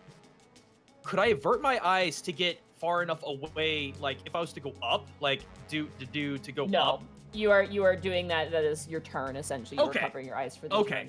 Again, it's within 30 feet, so if it sees you moving, it's gonna look at you. So just assuming that you're blocking the entire time, essentially. Is how I see it. Yeah.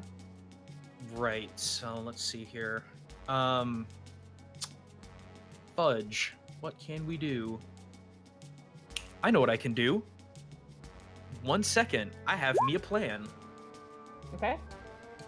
Because I don't have to look at it, but I do need to look at another location. So I'm going to bonus action dash because I'm a madman like that. I'm going to go right behind Task and look not at the creature, but to the right of the creature in this generalized area. And about right here, Greckles is going to clasp his hands together, whispering Genjutsu, and an illusion of himself shall appear kind of in the middle of this area. Okay. Sure. I'll just put him right there. That's fine. It's pretty irrelevant where he may be. Yeah. So let's see here. Check against your spell save. Oh, hang on a second. So it is a successful intelligence check, investigation, against your spell save DC, which is 13. Okay. So let's do an intelligence check for this creature, which is great. That's a 7. All right. It's gonna be a failure. It turns and looks. Its gaze now staring this way. Excellent. All right. Yeah, that's. I got a little bit of movement left. Let me just move. Yeah, let's move right here. Okay. Oh, here, rather. Sorry. Okay, and that's good. Borky, it's now your turn. The creature is looking towards the opposite end of the cave, away from all of your companions, looking at basically a Greckles, which is currently kind of doing the hula and kind of like being super distracting, and the creature's like turns over with very much intensity. Borky pulls up Broadvault and just starts casually walking and building momentum. All right. He's picking up so much speed. Borky, ha-ha! Borky swings down with Broadvault. 19. 19 will hit. 12 slashing plus 2 for rage. 14. 14. That's gonna bring it. One second. Let me just do math real fast here. All right.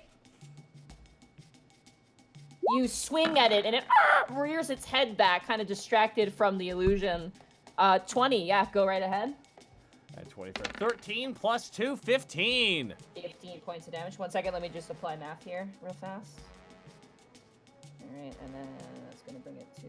Yeah, you swing again, and you cut one of its mandibles off. The mandible clatters to the ground, and it reaches up. You can see there's no real It's like an open bone. You can almost see like the inside, like the blood kind of gooing out of it.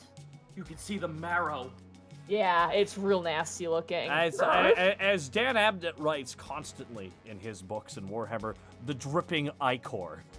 The phrase that man uses the word ichor like it's going out of business. Kurt, it's ichor. It's What? Ichor. Oh my god!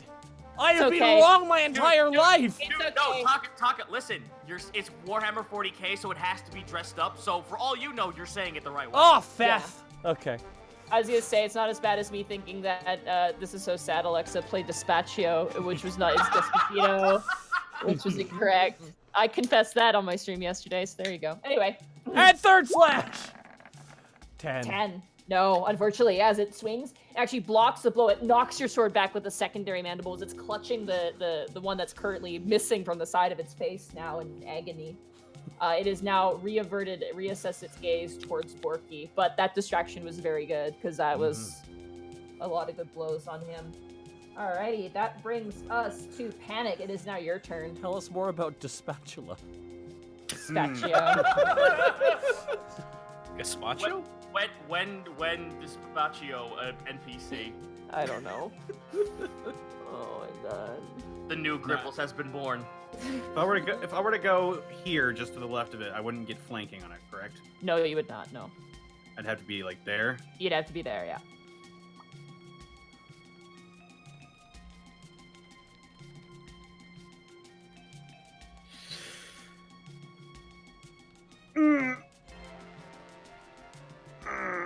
It goes right after me. Shit.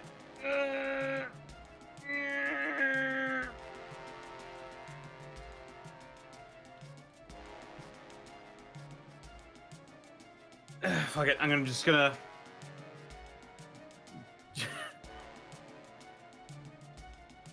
I'm just gonna say, hey, if it makes you feel any better, you're not the ugliest thing I've seen down here. You're close, but not the ugliest. Jesus Christ. Alright, wisdom saving throw. Wisdom saving throw. Wow, can you please 11? Nope. Fail. 6 psychic damage. 6 psychic damage and disadvantage on its next attack. It kind of deflates a little bit, where it's like kind of holding its face, like feeling insecure now that it's a bit, had this beautiful, like female attracting mandible, and now it's gone. So, a little upsetting. Alrighty. Hey, you started this when you attacked us. He can't show up to the stag fights looking like this now. Does that end your... Oh, you're gonna run over there? For sure. Yeah. Alrighty. That brings us to the creature's turn. Attacks with disadvantage. Yay. Has his first attack with disadvantage. It's gonna go for you, Borky. Oh. Wow. Maybe you get a natural one. Nope. That's gonna be a 12. That's a no. That's gonna be a no. It's gonna swing with another claw attack towards you. Okay. That's a 26. That's gonna hit. That it. That's gonna be 12 points of slashing damage. And it swings its remaining mandible like a sword towards you, aiming for the sternum. Oh boy. That is going to be a 19 to hit you. That also hits. Oh, that 12 is half down to 6, correct? Yes. So that's 6. 19 hits me. Yeah, Borky. Gonna have a lot of scars after this gauntlet. Take 12 points of additional slashing damage, cut down in half to 6. Yay. And it swings and it strikes up. You guys see an eruption, a geyser of blood spray up from in front of Borky. And Oh, my ichor! I'm gonna make a intelligence check for this creature. Oh, it's gonna keep fighting. It's defending. So all right, yeah, that ends its turn. Task, it is now your turn. Where's he facing again? He is currently facing down again. He's looking at Borky and he's looking at what's behind Borky as well. Which is you guys. Can I move this way and take shots? To the right? Which way? Up to the northeast. Assuming you're moving, he's going to be looking at you, so you do have to decide at the beginning of your turn whether you're averting or you're looking. Fuck, I can't take a shot from here, can I? If you move forward, you still have to make the decision whether wherever you move to get to be able to shoot at him is line of sight, so you have to make that choice. Well, I refuse to be useless, so I'll take it. Okay, you gonna look or are you gonna go roll with disadvantage? You gonna look? Okay, roll a charisma saving throw. Ah! 6. Nope. Roll a d8 for me. 3. Nothing.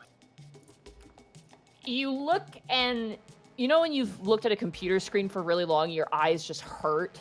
Yep. And it's that feeling you can feel behind the eyeball.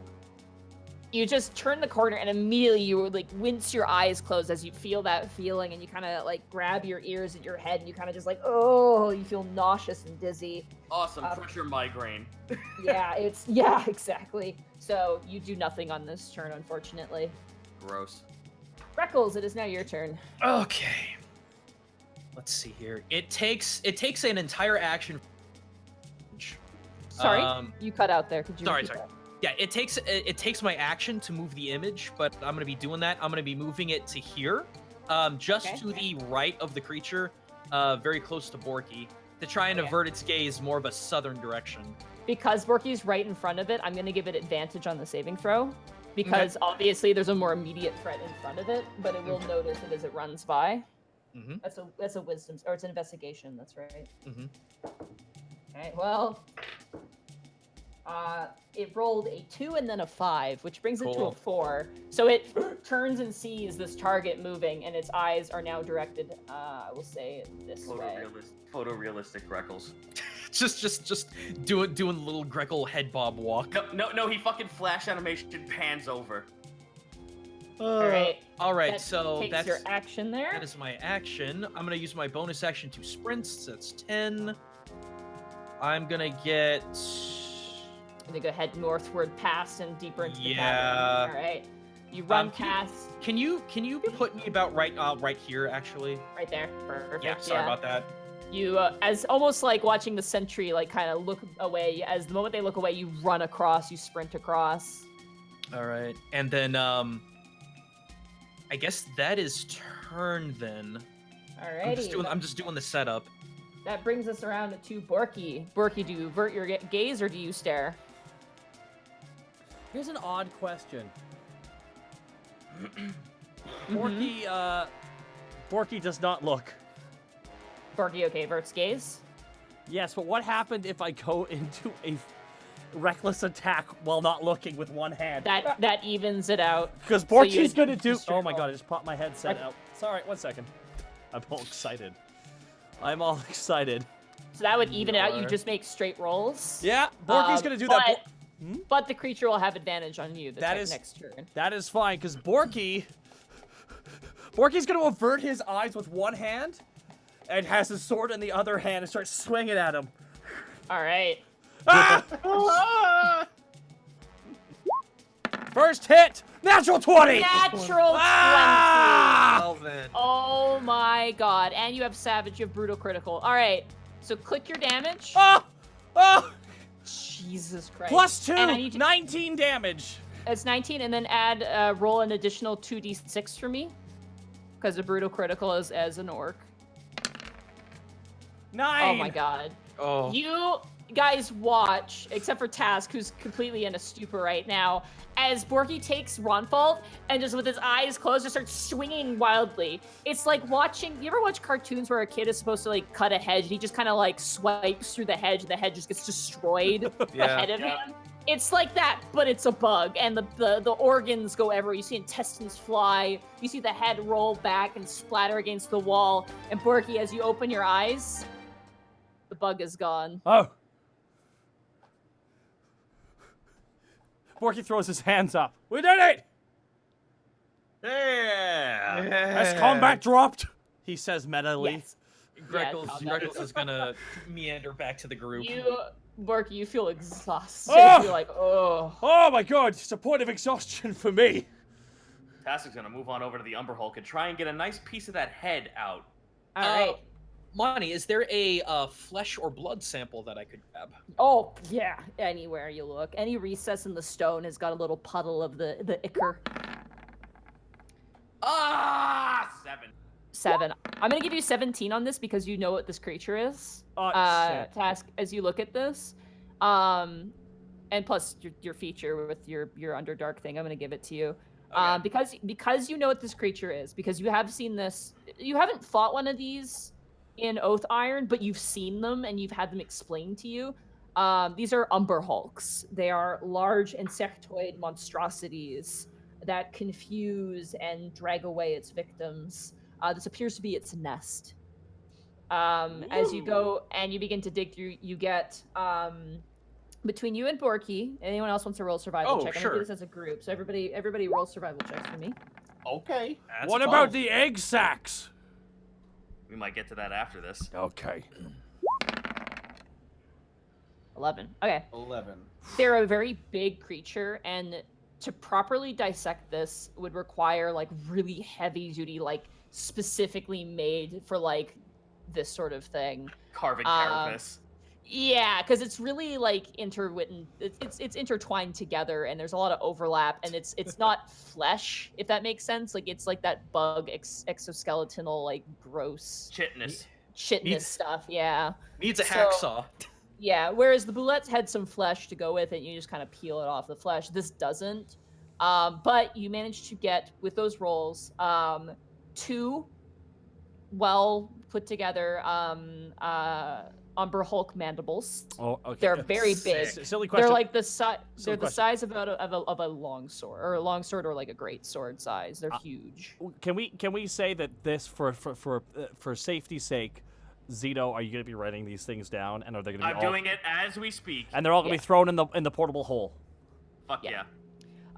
With those rolls, you also managed to get 2 Umber Hulk eyes. Yeah! Ooh. Eyes! You guys are very careful with that because of the nature of it. In terms of the plating, it's just impossible to get off the body without taking the whole body. We don't need any of that. We have boulette plates now. Yeah, Hell you yeah. also get 4 Umber Hulk antenna as well. Oh, nice. Those are so easy to pluck off. You just grab them, you pull them, and they just rip right off. Fuck. We could have done that while we were alive. Is there an internal organ left that I could take, like what would look like a heart or a lung or something? You don't really see a heart or a lung. You do see what looks like either some sort of liver or kidney of some kind of like resting where Borky had his blender escapade. Right. I'll take that. It is warm to the touch and is it's literally like warm snot covering like a piece of ham is how it feels to the touch. Oh, what the fuck? All right, we'll take. It'll be a good sample back for Alavast. My god, it looks like One Piece meat. Oh, fuck that. I hate that. That anime meat, that is the bone. Anime the fucking meat! I've had quite enough of talking about One Piece's meat for one day, thank you. Well, we ain't done yet because Taz kind of just like wanders over. Never killed one before, but that was an Umber Hulk. Probably would behoove us to actually take a look at this nest and maybe get something out of it. By the way, I would like one of you to please apologize for whipping me and stabbing me in the butt. I place my hand on him and do cure wounds. Oh, thank you.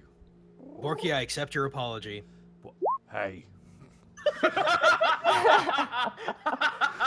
Greckle shoots you a wink. You get not a good roll, but you get 5 HP back. That's nice though. That's nice. Yeah. I'm out of magic, boys. The one thing I'm worried about, Task, is how close to maturity these things are. With Well, they're pretty far from it because they're dead. Greco, Sporky gestures to the dead body. No, Borky, these eggs, these sacks. Oh, unless you mean the white? Yeah. They're huge. They're like medium sized. I would say they're about the same size as like Panic. You see inside as you kind of look, and if you have any light sources, you bring up any light to them. The larvae themselves look to be about anywhere between 5 to 6 feet long, and they're just kind of curled inwards. They're kind of twitching and they're kind of moving around. So what should we do with these? I mean, if worse comes to worse, we could just torch them. Well, I mean, worst comes to worst, but I mean, is it going to be like lots of baby spiders? Like I'm talking like what's more than a bunch? What's the... Larvae is still alive, even if it is going to be set on fire and laid out before us, so it might actually burst out prematurely. How if many we attack it. Okay, hear me out. How many jars do we have? I only have 2 bottles left. Okay, but imagine if they were These filled will, with. these will not fit in the bottle. What if they were filled with spiders? I want to find one that looks like it's not so ready, and I want to actually like rip it out so we could get some food. Okay, yeah, you find one that's the smallest. It's maybe about the size of like a dwarf.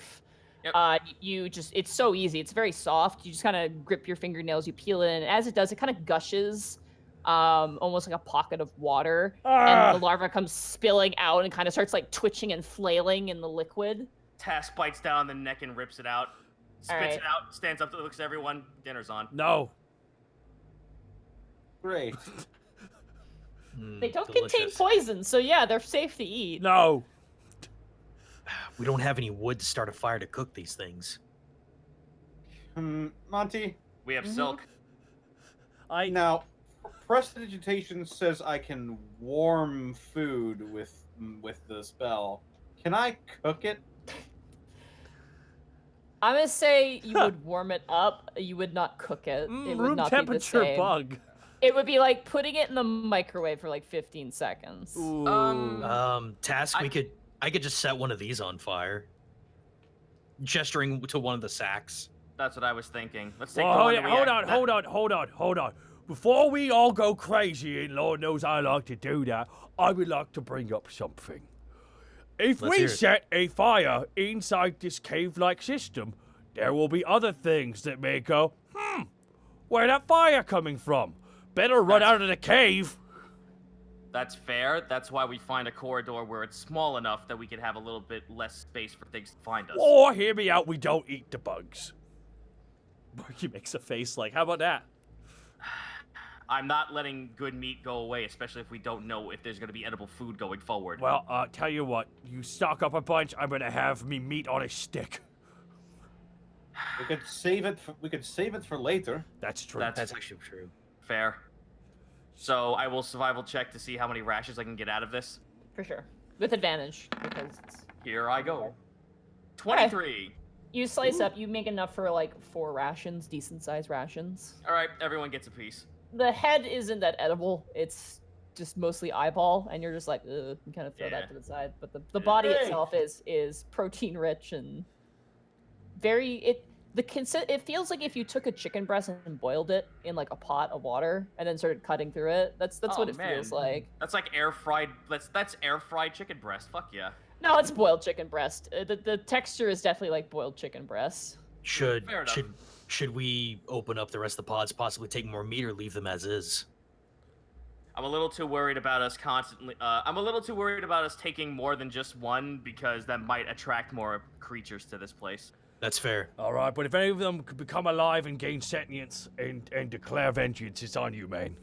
I will say one thing though. I want to roll an investigation check to see if there's anything man-made within the mesh. Okay, yeah, absolutely.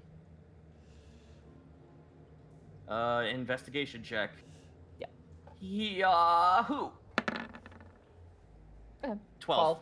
The only thing man-made you find is like the definitely someone unfortunately came through here too. You do see what looks like pieces of drow scout armor that appears to be laid out in places. It is just destroyed beyond repair, but you recognize the symbol, the spider symbol. You find it in the northmost corner, just near one of the holes. It looks like someone unfortunately came through here at the wrong time. Someone was dragged through, and I am not stupid enough to go through the actual fucking network. So let's not and say we did. Task, Alright. have you seen that eyeball symbol around at all? Did I? You have not seen the eyeball symbol around. Actually, roll an intelligence check. Okay. Real fast, just to search your memory there. 14. You think you may have seen where that gazer was? You think you may have seen it on the southmost wall, near the petrified bodies, similar to the ones where you saw them near the entrance as well. Task points down where they just came from, but gives the Excalibur face. This is an interesting puzzle that's getting put together. Well, we should at least find some place to bunker down and get a longer set of rest. I feel like all of us could use it. Yeah, are we getting sleepy yet? Since we have no sense of time. Oh yeah, you are. And Borky, you're exhausted. Really, guys, I'm gonna be honest with you. One of those egg sacs looks comfy. Okay, I have an idea. I don't know if the gazer will actually decide to come up this way or not because. No, I told him to leave. Wait, what? What? Oh, you guys were staring at the amber sulks. The gazer floated on up and like kind of gave me a look, and I told it to go the other direction, and it did. It's aware of us now. Great, Borky. No. It went that way though. It went the other way. Borky, do me a favor. Help me bring this over here. We're gonna have this blocked away, so at least it has something to play with and not us. Oh God, I'm so tired. I'm gonna help. We're gonna move this thing over here. So, Grecker, is you gonna help him? Yeah, I'm gonna help him because he's Alright, tired. Because of your exhaustion, that's just a straight roll there, Borky. Oh boy, exhausted. Okay, straight strength roll. Athletics check. 9. 16. Easy enough. You guys drag it over. I'm assuming you want to block it right there. Yes. You block up the hole and just kind of put it there. And now let's do the same with this thing over here. The other one down the side path. Yes. We must describe. We must be. All right. Task, quick question. Should we hole up in this area where possibly more of these creatures could come by, or go back down where the gazer used to be? I'm not going back where the gazer is. Okay. Well, why don't we push this second one here, the one with its head exploded? Why don't we push this a little bit here to the right and block up that hole? I go back, grab that other one, and pull it towards you, and we just stay in this nice, cozy little area. That was my idea. Oh, that's beautiful. I'm gonna go. Okay, someone come with me. I'm gonna go move that other one. I got you. All right, here we go. Get it back over. Do I have to re-roll? No, I'll just slap it there. But the other one, I will have you roll. Oh, gentlemen, it has been excellent. It has been a lot of fun today here in the gauntlet, but I'm gonna go to fuck to sleep. All right. 11. All right, 11. Perfect. You guys hunker down. Let's say this. Who wants to do watch? Who wants to go first? Porky's already asleep, so he will be last, I think. I will take first watch. I'll take second watch. I guess I'll take third then. Kick Porky awake when you want fourth watch. Alrighty, and as you guys decide to go for a short rest, the arid sounds of the cave lulling you to sleep, we'll take a break here. Oh, thank God. Oh, the wonderful sounds of the cave.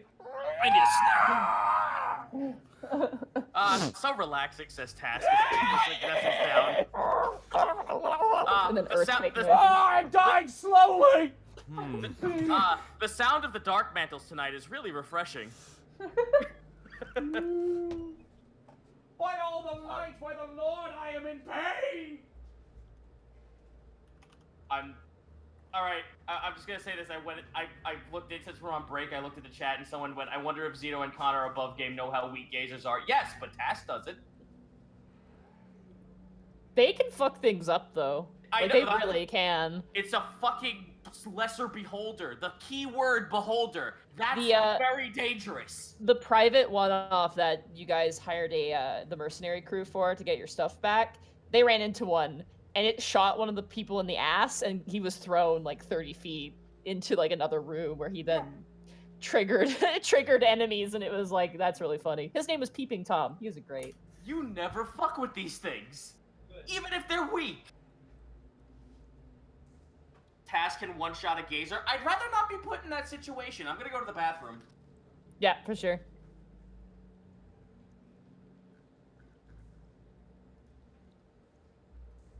you doing, chat? I see you.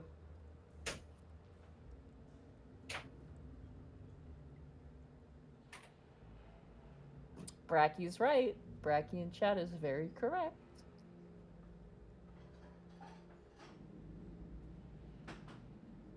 Hello, chat.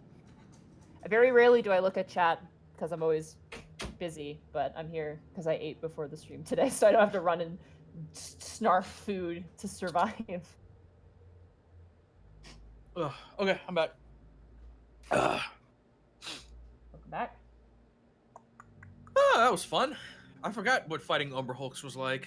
Yeah, when I went into it, I'm like, okay, I'm gonna make a lot of calls here. I'm like, first of all, beginning of every single turn, you have to decide whether you're looking or not looking. Like, I'm like, Right. that's gonna be solid. And then like the other thing is like it'll look directions.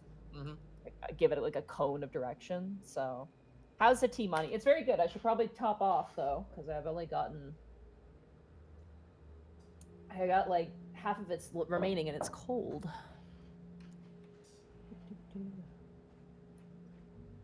Oh, good. Monty, question. You ever have an NPC you want to use as a player character? Yes, Salvador. I've said this many times, but I wish I didn't put Salvador in this game because I would have loved to have played a Vulture Death Cleric. It would have been a lot of fun. Bring out your den. Gently salivating. I'm excited for TwitchCon. It's gonna be my first time going to America in like 14 years. Damn. Or not 14 years, 10 years. About, yeah, 10 years or so. Mm. Oh, Kurdix with the 500 bits titled Gazed and Confused. That's pretty good. That's pretty good, yeah. I like that. It's a good name.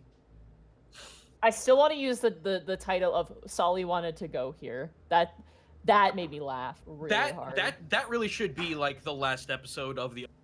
Yeah, Solly Oh, wanted boy. to go here. I can't wait for tonight for dinner. Chili and beans night. Ooh. And the chili is just raw fucking pieces of steak. Damn. I was a big fatty today. I went and had ramen, then wasn't full, so Aki ordered pizza. Chocolate Zombie, I have never gone to Texas before, no. You should. I will melt. I do not want to go there when it's summer because I would die. I would Look, it's not that bad, especially with all the central air we have yeah, out that's here. right. You guys, it's kind of like the opposite. Like you guys, isn't it like mandatory to have air conditioning down there? Yes. It is illegal to not have central air in any building in Texas. Yeah, because like here it's like you have to have a heating system. Where it's like the opposite. You have to have a heating system in houses because of how cold it gets up here. So. New York is a place where you think that both of those would be important, but yet strangely enough, it's not. And I'm about to head to a country that doesn't believe in central heating and cooling in the middle of all this. Woo! Ugh.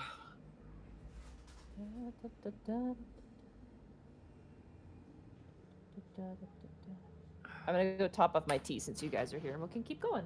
Hell yeah. So, fun fact. Don't mind me. I'm just gonna eat as quickly as I possibly can. So, fun fact, Zito. In Japan right now, it's not even August yet, and there's already been 5,000 cases of heat stroke. Yeah, I saw that tweet you posted. I want to die. Why have I done this to myself? I don't know, because we bleed for our craft. This is true, except I'm gonna sweat profusely for my craft. We bleed for our craft. Except it's just water. You bleed. No, it'll probably be fine. It's honestly no hotter in Japan than it is in Texas right now. It's just So like what? 110 is the worst so far.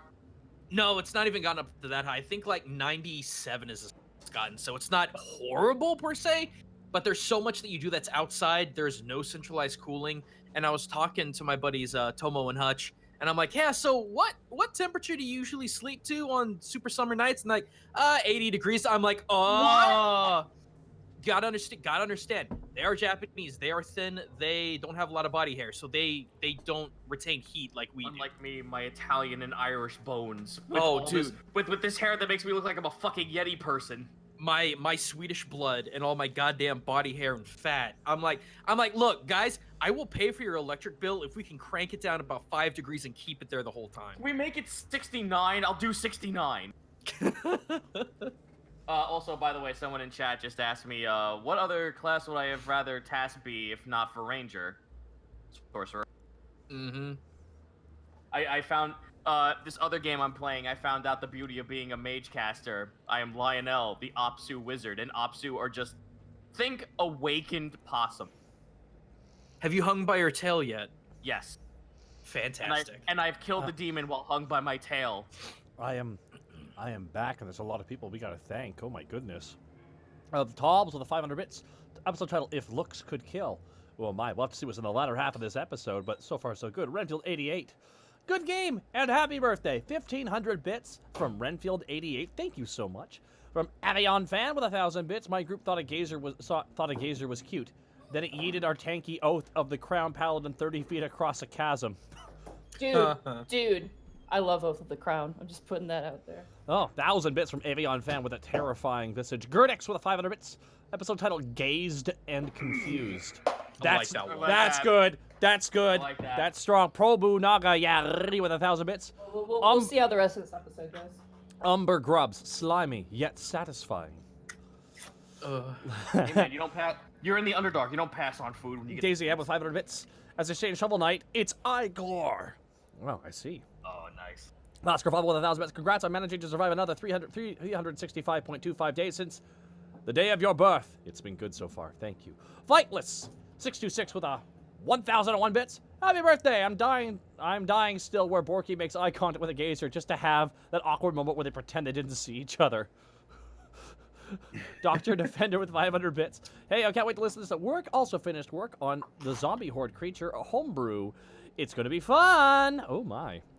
Vin Smoke Sanji with 1,000 bits. Artist, please draw that. Which part? Yeah, really, which part? I think that was a reference to what Borky did. And the gazer. Vin Smoke, Master Monster, Captain Nemo, Chaos Rift 2, Storyteller, Oz, the Talbs, Yuki Usagi, Burnout Vaughn, Kurdex, thank you all so much for the bits. Very nice of you guys. Is everyone here? Yeah. All right. I just gotta write something down here real fast as a reference. Take your time. I'm still taking a bite out of my my chili and steak. I am too. I'm having a bite of my salad. All right. All right. You guys good to keep going? Yeah. Mm-hmm. You guys. One moment and. Okay, I'm good. All right. As you guys proceed doing your watches, no need to check. You guys are safe. Nothing happens. Yay. Yay. Thank God. You guys awake at what you assume is a dawn of some equivalency in this dark place. Yeah, about 8 hours pass. You guys kind of all rise up. You all have got the effects of a long rest, which means you get all your hit die back. You regain all your health. All spell slots are back. All rage slots are back. Hooray. And exhaustion's gone. Yay! Mm-hmm. Man, I would have cast more spells if I had known we were taking a long rest. Same. It's fine. I didn't expect to bleed through so many magic spells as I did. All He right. called it the Gauntlet. Yeah. No, Borky. the Deep Gnomes called it the Gauntlet. Bork, you wanna give me a hand with this thing so we can keep going? Oh, 5 more minutes. Borky, come on. Just slightly kicks you with his talon. No, I don't want to be in a gauntlet. I want to be Can in I, I want to be in a pillow. Oh, I'm gonna deflate my aura real quick because I don't have that active anymore.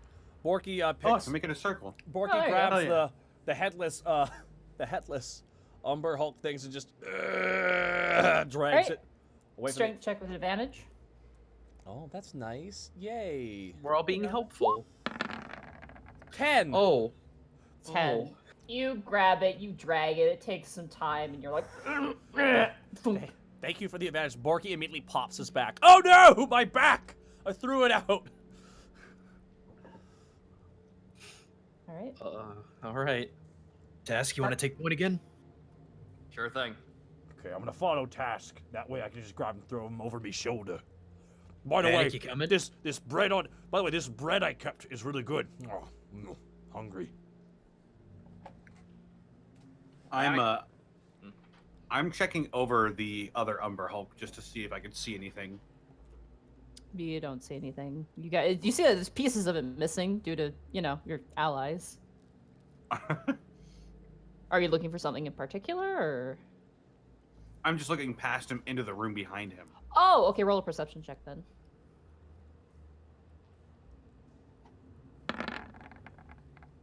Oh, 12. It smells bad, but that could have been Task's handiwork. It smells like rotten eggs, kind of. You want some? No, thanks. Maybe I don't you get why could you be my guys are so next picky. movie. I don't. Fuck! I don't understand why you guys are being so picky about this. Stuff's pretty good when you're gonna get used to it. Do we need to cut a ration off for the day? Yep. Okay. I don't understand. Yeah, Email me get at this website if you want a pizza roll. let me get a bite of that. Where am I? Oh no, my rations are on my sheet. What the heck? What does this thing like taste like? I feel like. Okay, so you know when you eat like a piece of meat and there's like some sort of like gristle or like really like chunky fat on yeah. it. Imagine it's like 90% that and then like 10% meat. Fantastic. It's like you bite into it and it literally like pops in your mouth when you bite. It's like Huh. it takes a lot of jaw effort, but it's edible. It tastes like I said, like flavorless boiled chicken is how I would describe my it. god! That sounds so bad. Just gonna take small bites and then just swallow. There's no way. It comes in big chunks when you bite into Oh, this you thing. can't Yeah. bite little pieces. Man, Oh. Task is all over this. I don't know what you guys are about. Yeah. Some of us don't have sharp teeth, Task. Yeah, for Task it's like easier than hell, but for the rest of you guys, it's not. All right. Task so- just gives everyone Quick. while he has the fucking food in his mouth, he gives like the fucking the leopard gecko like big-eyed smile. Greckles looks on the ground for stones to make grit to grind it like seed. You have to do that for birds. They need that. I know. Greckle starts scratching the ground like a fucking chicken and pecking. I need grit. I need grit. All right. Okay, I'm sorry. Let's All take right. deep down to the dark we go. Following I will Task. I'm recast assuming- detect magic. Okay, you guys are gonna proceed slowly. I'm assuming. Oh yes, Yes. please. Let us stealth. Group stealth check. 27. Dun, 27. 13. Ugh. 4. Oh. 18. Okay, as you guys begin to move, moving forward through the tunnel, you hear like the shifting of stone a little bit. Task, as you kind of peer ahead, you hear more. Task's ears drop. Oh motherfucker, our phone back.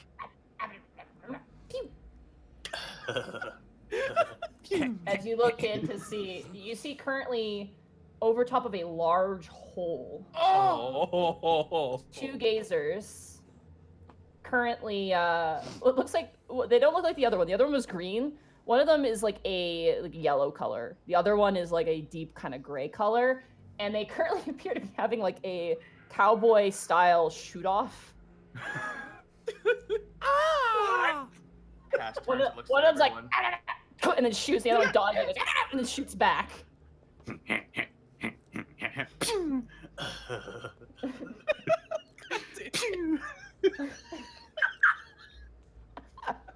Now I just see the Umber Hulks being, see a beholder being Hank Hill. So, I dang take it. those I take gazers it. aren't right. Task, As you turn the corner though, Task, and you see them, they kind of stop and go, and they turn towards you, and you just dip yourself back behind the stone wall, and you hear. There's two of them. Ow. I take it you don't want to fight him, right? Oh, that'd be fucking stupid. All right. Unless someone else has a plan, I've actually got something I can do. Panic as you're standing there, you feel something go off with your detect magic. Uh-oh. As Task is kind of back this, you get the sense that they are approaching. I'll like, come on, back. I'll try to get their attention. Just come on, get back. You don't have to fucking tell me twice. Yeah, for real. I'm gonna start retreating. But we just Hide came from behind. here. Hide behind this boy. All right. Please, I will follow. It's a Everybody good idea. Roll stealth checks for me as you're hiding. This is not a group check because you are all individually hiding. 24. 22. Natural 1. Okay, can I flavor what happens? 7. All right. Can I well, flavor? Task- Yes, absolutely. As Task and Greckles, you guys just run right behind the Umber Hulk. Panic and Borky aren't as fast as you guys. as the thing turns the corner. Borky trips and pulls down Panic's pants. God damn it. Panic just turns around like Donkey Kong, just. Ooh. It's like that. You remember? You know, on the suntan lotion bottles, that dog biting the baby. That's like Borky's hands. Oh fuck! He trips. The gazer like stops and freezes in place. Sees this. I'm gonna say for the both of you, roll charisma checks, or Borky, you can give advantage to Panic. I give him advantage to Panic because you know what I do? I cup his butt. Okay. Charisma Panic, check. just roll a straight charisma check.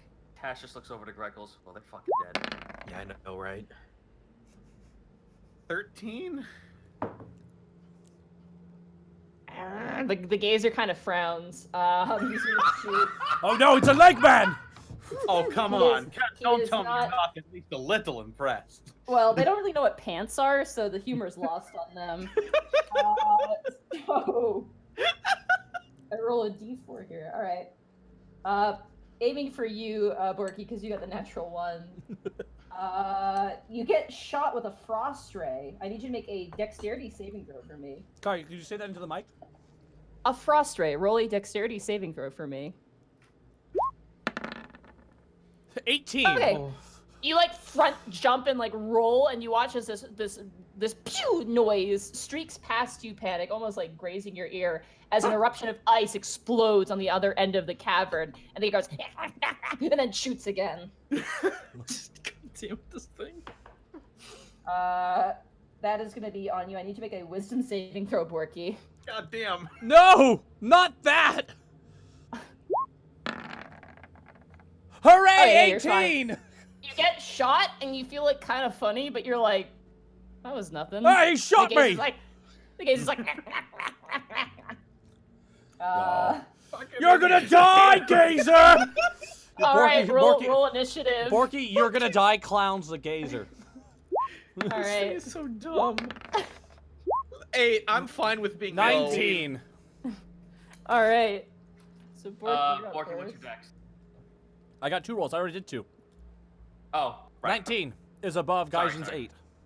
Right, okay. Borky, and then we have 14. Tass. And then we have Panic. And then we have Greckles. And then we have this Gazer who's having a fucking riot right now. All right. All right. Borky, you're up. This thing just shot you in the nipple and nothing happened, and it's laughing at you now. It was a cold ray, right? Was it a Well, laser? the first one that missed you was like an ice beam that missed you. The second one hit you. It was like a shadowy black beam. It hit you, but nothing really happened. You seem to have resisted whatever effect it had on you.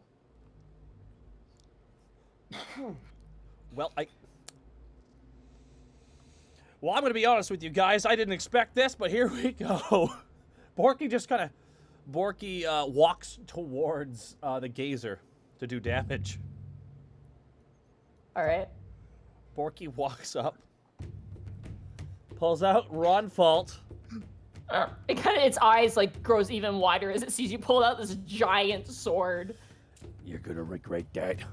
Borky swings down with a Ron Fault. Natural 1! Oh Ah! my god. All right. All right. Tass is just holding his face. All right, flavor this however you want, Nadine, because that's You're gonna beautiful. regret it. You go to swing, and the gaze is like, ah, and then shoots a beam. It shoots 2 consecutive beams that hit the flat side of Ronfault, and Ronfault, in like half a second, Ronfault goes and ends up right in the ceiling, stuck and out of your hands. You look at your hands, you have nothing, and the gaze looks at you and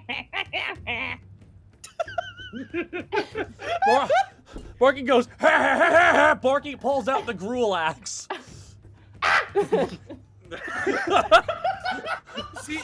Zeno, I'm hearing that banjo music. I don't know. Is it yeah. a great axe or is it a hand axe, Nadine? It's a hand axe. It is a hand axe. Borky swings down. 20, soft 20.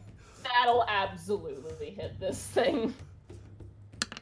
6 slashing damage. 6 slashing damage. Yeah, you slash through it. It's still up, but you like gash it along the side, and it goes ah! And screams. Does that end your turn? Well, you can do a bonus. It's a light weapon, so you can make an offhand strike with the hand axe as a bonus action if you'd like. Okay, well, Borky's gonna grab that hand axe and go, pass it back and forth, like trying to trick it. In his hands? Yeah. It like its eye stalks like tilt side to side, looking at each consecutive throw. Aha! Borky hits him. 19. That'll hit. So this is just flat damage. You don't get your bonus. 10. So that's 6 points of damage. Oh no, I did 10. It's 6 because you don't have modifiers. Oh, right. Yeah, sorry. offhand you don't have modifiers. That kills it. You take it, it's like distracted, and you and you slice it right down the middle, and it folds off into 2 parts, and Borky picks it up. Not so funny now, is it? It's like a football in your hand. Borky just looks over to Task. Why are we afraid of these again? Borky just throws it towards Task. Cut it up into parts. All right. That ends combat, I'm gonna say. 10. 10? He cut it in half. You get the eye stalks. So you get 4 eye stalks, gazer eye stalks. Okay. Why Task? Why are we afraid of these again? Yeah, they're kind of pushovers. I don't understand. Like, Tash just like rubs his chin, just like scratching his head. I don't understand it. The one I saw at the bar was way more competent. These things are not to be rifled with. Their eye stalks have different random effects. This thing could... Remember all those cuts in the wall? Mm-hmm. Yeah. That did that. Yeah, well, I did that, so, I mean, I feel like... Could it be a bigger one, or a leader, or something like that? I don't want to think of a bigger one. What if, like, the biggest thing with a giant eye has, like, a scar on the one eye? All right, well, obviously... Damn. I know, right? Obviously, it's into buffoonery. I guess we could use that to our advantage if you want to try and reason with these things. Are they smart enough to be reasoned with? No, they're not smart. Did you see them? That's the advantage we have. All Okay, right. so since I took out this one, I think you guys should try and dust that second one at the same time. I could shoot it from here. Well, let's see if you make the shot. All right, hold on. I'm just writing down my stuff real quick. I'm sorry. Yeah, no worries. Yeah, 4 gazer stalks. You just cut them off like you're cutting a cucumber. It's easy. Above game. Well, actually, no. I'll do it in game. Task. Let me actually get that first shot, and then you shoot right after. All right. That way. Above game, just to get that sneak, and then you have that damage to get Colossus Slayer. Yeah, sure. So I'll hold action when he hits. I hit.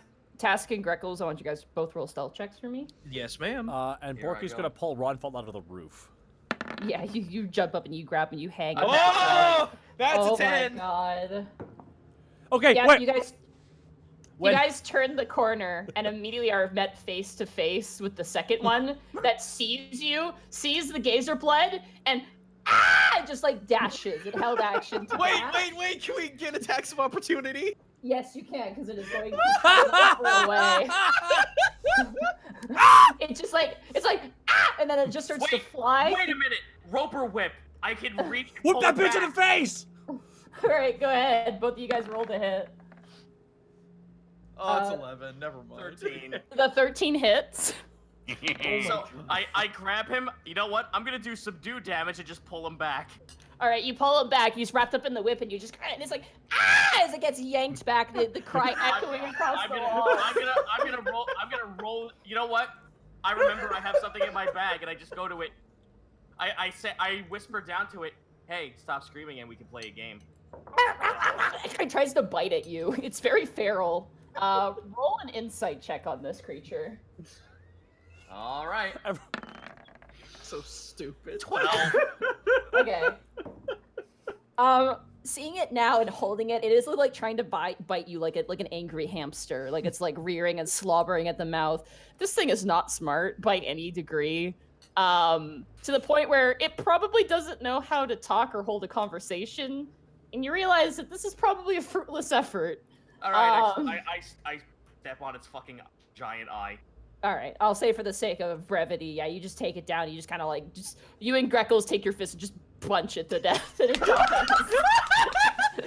We just fucking goon squad this thing.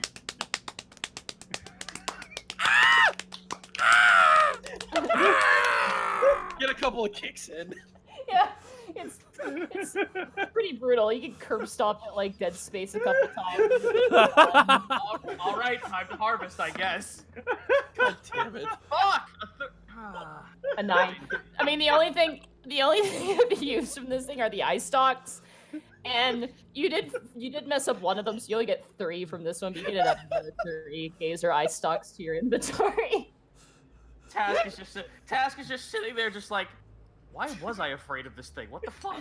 These guys fucking suck. That's what God wants us to think. I love gazers. I really love them, but man. 13 hit points. And they have my favorite thing about them is they have a -4 to intelligence, which is -4 to intelligence. They're just shitty beholders. Behold the shit. These guys, they suck. Gaze so much, upon all of the them. badness. I'm gonna roll a perception check. Yeah, for sure. Well, now that stupidity's over with. All right. 13. Okay. You enter the room, the room itself at the edge. There's nothing else in this room except for a lot of laser marks on either side, and what appears to be a giant hole in the ground that goes down. Well, we don't want to go down that. Could I do an investigation to look for the eye symbol? Sure, absolutely. It would mean entering the room, though, so you will have to enter the room to look around. That's fine. 20. Nah, you don't see anything. Borky enters into the room. Even, and the thing that stands out too, even the laser shots with the 20, even the laser shots you see in this room aren't similar to the ones that you've seen with that symbol. Gotcha. Are they smaller? Bigger. They're like a obviously more intentional line, obviously since it's drawing a picture. So. Oh, and these pictures, you said they were like carved in, correct? It was like evenly carved in, yeah. So, here's the thing I want to ask you guys. That big hole there in the middle of the room. I got some bad mojo coming my way about that hole in the center of the room. Yeah. Does anyone want to look down the hole? Oh, No! Not really. No. Oh, okay. Wait. Just an option, guys. Sorry. Well, Task, why don't you use the bird and fly on down there? See what's up. It would probably be better to use that for scouting And ahead. fly it back. And don't forget to do that part. Well, you guys need to be ready if something chases Well, me, don't fight it off. Well, if you see something, just look at it and fly back without slapping it on the ass or whatever. I really don't think this is a good idea. I don't either, actually. All right, fine. It's just a mystery hole.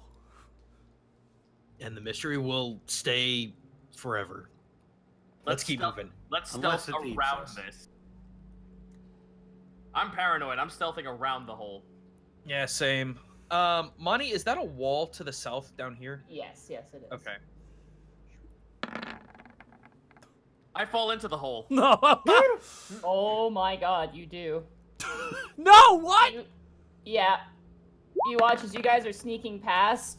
You guys hear as Task just falls into Where'd the hole. and Task go? disappears. As soon as I see him fall, I just chuck out the grappling hook again. You Really? throw it out, Task, you tumble and fall, and then you collide in something soft. Oh You're- no! And as you scramble and pull yourself up off the ground, you kind of look around and you blink twice. You hear a voice in your head. Oh fuck's sake! Ah!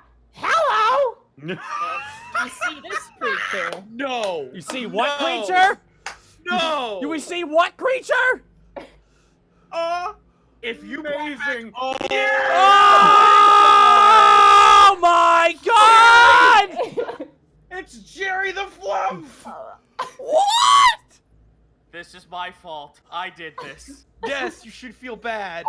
Artwork by Citra King. Thank you so much. What You did are we fantastic. oh my, what is? Oh, God. okay.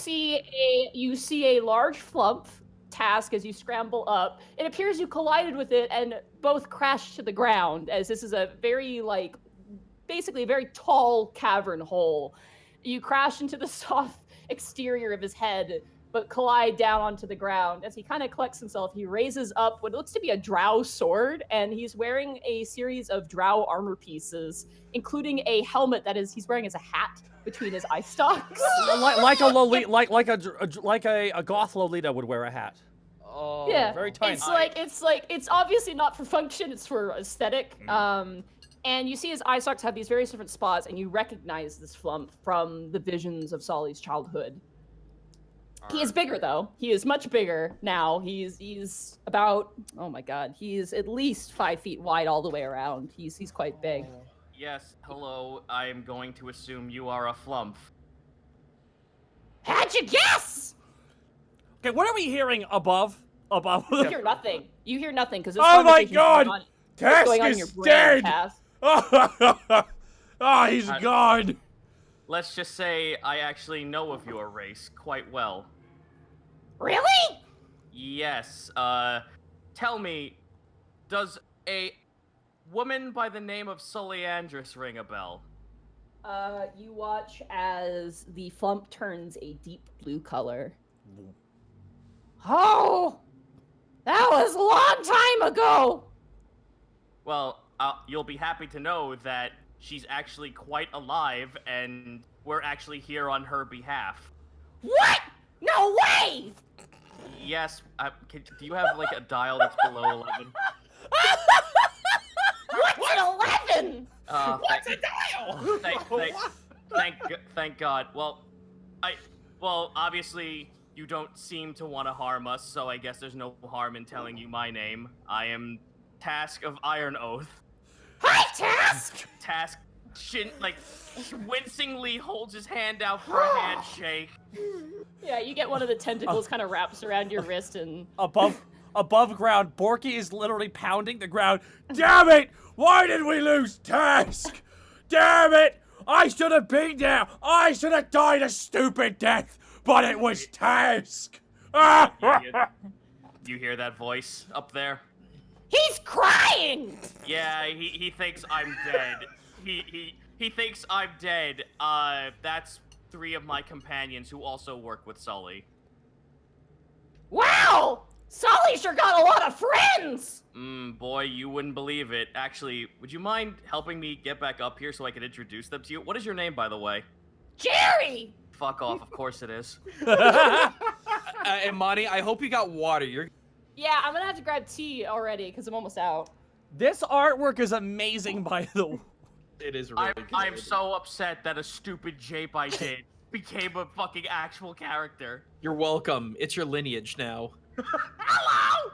I can only imagine how the live channel in the Discord is right now. Oh, God. Ah! Yeah, I can carry you up, but I don't know about getting them all down. No, we don't want to be down. No, you do. You don't want to be up there. Why is that? Well, that's the gauntlet.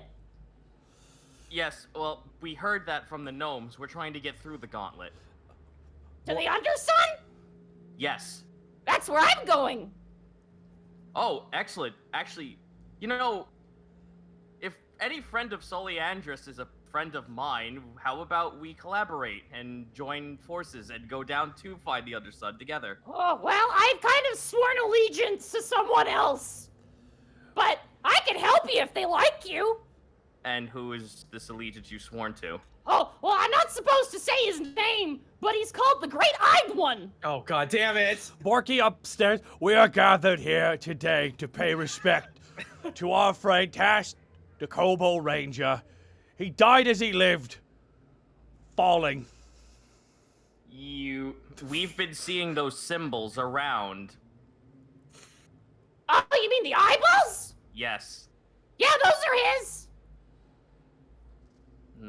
I see. Well, even if we don't swear an oath to this person that you serve, you must understand.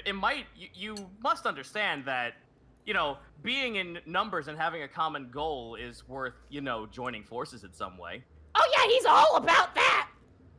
Well, I meant us in the present. Oh yeah, I guess you guys too. I mean, I don't know you that well. Hey, we know Sully, and hey, all things considered, if we finish what we came here to do, we could take you back to her. Oh, I'd have to ask permission from the big guy. Well, how about we gather my friends and we talk about that together? Okay. He just kind of like floats underneath you, lifts you up, and he kind of gently rises, almost like an elevator platform. If Task was still here, I know what he would say. He'd say, Borky, shut up, I'm right here. Borky Homer Simpson screeches. Task! You watch. You're alive. You watch as 2 eyeball stalks follow Task up the hole and stare at everyone, and you hear all of you guys hear a voice in your head go, "Hello!" Oh, by the gods! What on earth? Task steps down from there and he kind of ushers Jerry to float beside him. Yeah, he floats next to you. Gentlemen, this is Jerry the Flump, Sully Andrus's friend. No kidding. What? No way. Story? What? Of all I told you places. I told you we all heard about you.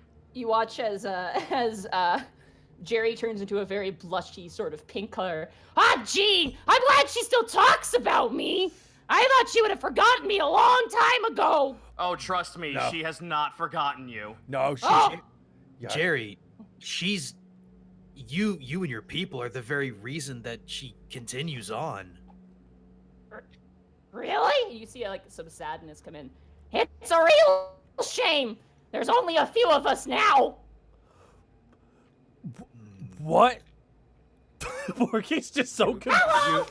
Hi! You guys, you remember what happened in the vision, right? Right? I Yes. certainly do. Yeah.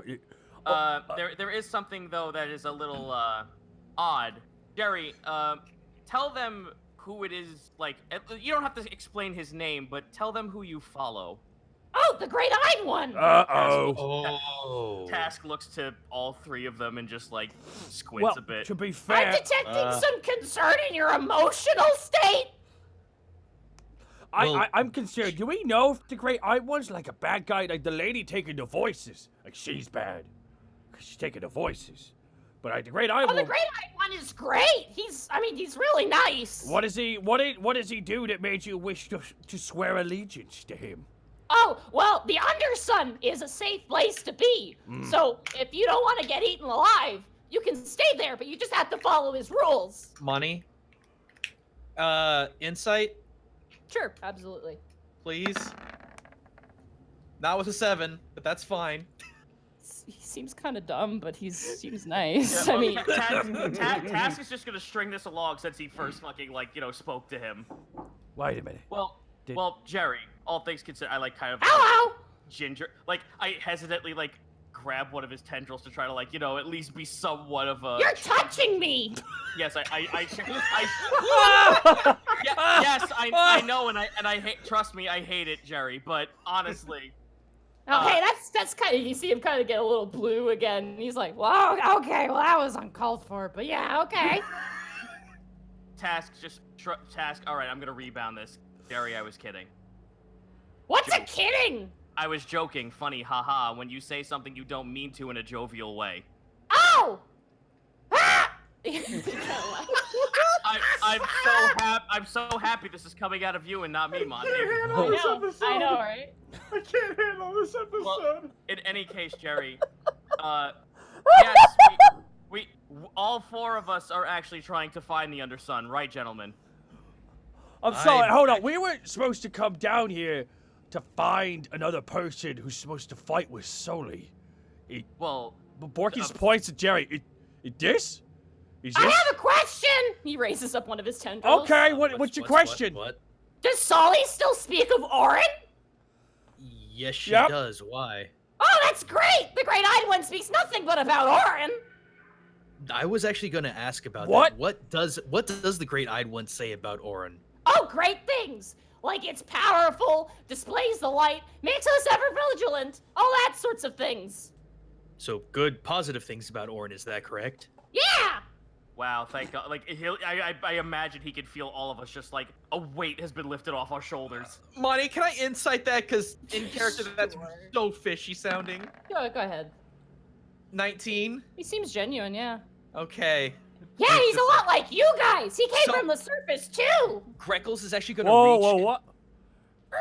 Pop the brakes on that one. Yeah, okay. What is From he? the surface. Yeah! How big is he? Pretty big. Does he look like you? Honestly, we're not supposed to talk about him without him there. It's rude. That's fair. That's That's fair. fair. It's really bright. Yeah, he came from a temple on the surface. Do you That mind is- if we see him? Oh yeah, of course. I'm sure he'd love to see you. Lead the way then. Yeah, would you mind taking us there and we could travel together? Okay. He just begins to descend slowly down Do the I- hole. Do we get get on back or on top what? of his Oh head. my. This is. I'm sorry. This is crazy. Porky steps on. This is crazy. Can we all fit on him?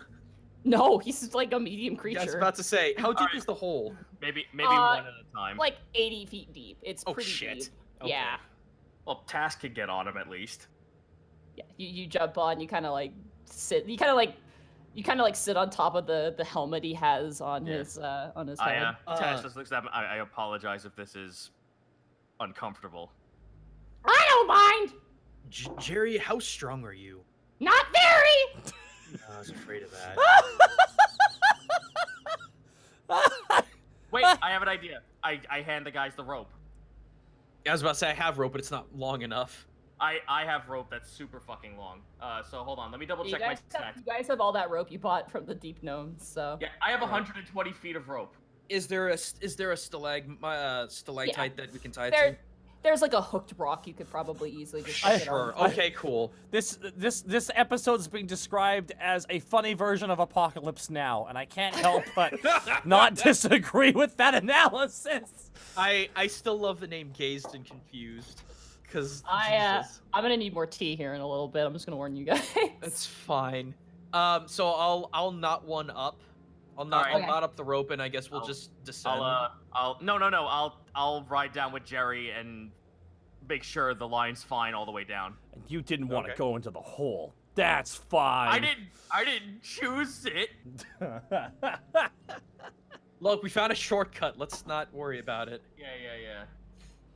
All right. So what do we need to do, Monty? For anyone who's going down the hole, I need you either to choose actually athletics for everybody because you are descending down. So beans. acrobatics. Beans indeed. 22. Oh my god, the natural one on the other side. 19. God. Pretty good. 3. You'd think the rogue would be able to climb. Sorry. Panic. Greckles and Borky, easily enough, you guys descend down. Panic, you go and you hear a snapping noise, and Oh, no. you fall past Jerry and Task. Jerry's gonna make a dexterity saving throw to grab you. Can I assist him? Shit. You want to give him advantage for sure. Yes. Shit. Good thing you gave him advantage because his first roll was a 2 and his second roll was a 17. So let me just quickly grab his stats here. So I just I pat Jerry on the on the side of his high stock and I show him, hold your tentacles out like this. Oh, like this? And immediately Panic collides into his arms and you guys are both dragged down. No one takes damage, but it's a rough landing. And as you land, you see a cloth-wrapped long object kind of fall out from Jerry's arm, right? Kind of ding, ding, ding, ding, ding, ding, lands on the ground. And you see a faint glow coming from it. Oh, are you okay? Can I investigate that glowy blade? I would I say think- perception check. Okay. I think so. Good catch, Jerry. Thank you. 18. It's your sunblade. Jerry, Hi. Did you by chance find that sword in a body of water or falling Yeah, down a hill? I did. It's really crazy, right? Oh, the That's- Great Eyed One will love this. Jerry, Greckles will actually pull out Sully's holy symbol. That's actually mine. Oh, I didn't steal it, honest. No, Jerry, it's okay. It's okay. I've actually been looking for it. May I Oh, have it? man. May I have it back? Can we see what the Great Eyed One says? You know what? That's absolutely fine. Cause he would really want it. A question then. Would you allow me to use it for any fights that we have, and once we get near the Great Eyed One, I can return it to you? Oh, there shouldn't be any fights on our way through the safe path. That is fair. You hear that, guys? The safe path. I will take that. I am a fan of that path. This Undersun is sounding better and better all the time. Follow behind me, and you watch as Jerry floats forward. I need more tea. Talk amongst yourselves for a couple seconds. Can we just point out here that Jerry the Flump, the one from that story we heard all those years ago, is the guy we bump into when we accidentally fall down a hole? That is absolutely crazy. Borky, I can't hear you. I'm mentally deaf right now. That is not true. I'll yell louder. You see, Task, it's crazy. Task grabs him by the mouth. Shut up! You don't want things upstairs to know we're here. No, Task, we killed them all. Not the giant. We killed most of them. So, hey, can I ask a question? Yeah, Sure. okay. What has Sully said about me? Nothing but good things. She misses you. Oh, I miss her too. I mean, she was you- a nice kid, you know. You could use that orb to send a message to her. Huh? That's Task? Yes. Or no, I'm sorry, Panic. Panic. No, it's okay. I'll just be over here wasting my spell slots so you people can fucking live. Gary, we have an item called a scrying stone that you could actually send a message to her. Oh, You see him get kind of, he kind of turns a bit of like a weird kind of yellowy color. it's been so long, and we didn't leave at the best of terms. Trust me, she would be way more excited about knowing that you actually are around than you not being alive. Greckles, you would pick up on this. Mm-hmm. You think it's a great idea, but you realize, is Sully ready for it, though? Yeah. Actually, Task, all things considered, she's been hurt by a lot of her past, and I don't know if it would be a good idea to traumatize her like that. If we could ease her into it, that's one thing, but it would be just so traumatic, and she's had so much trauma already. Task holds his hand out. Give me the orb then. Okay. You know, this is one a day. No, I know. I'm going to send a message to Sully. Okay, 25 words. All right, I'm gonna type it to you, I guess. Type it to you. You guys are walking down this corridor. Yeah, you guys talk amongst yourselves. I'm gonna type this to Monty real quick. So, Jerry, what have you been doing all this time? We heard about the horrible thing that happened, but how did you get away? Well, I played dead, Good. That's they- good. and they didn't notice I was alive. All right. And then after that, I just wandered for a while. We heard about this place called the Undersun, and it sounded a lot like stories Sully told us, so we went there. That's interesting. Is there anything else you can tell us about the Undersun? You have to see it to understand it. That's fair. I know it's like blue. Yeah, it is. Does Yeah. does it shine like the sun? You'll see. Okay. It's Yeah. better to have it be a surprise. There we go. I Right. sent it to you. Okay. Here, 1 second. All right. Sully responds with,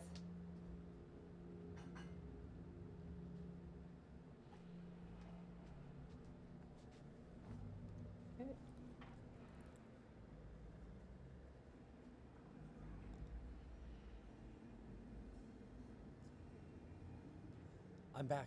So you guys still there? Okay. It's fine. Welcome no, back. Monty's now giving me a response back from Sully. Deep, intense cave sounds.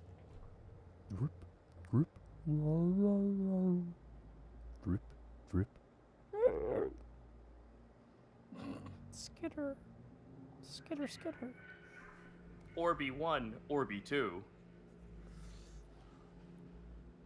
No, you hear Orby rules in the distance in Undercommon. Alright, 1 second, so make sure. Okay, this should definitely fit. Alright. You hear a response task as you're walking down this fairly reasonably.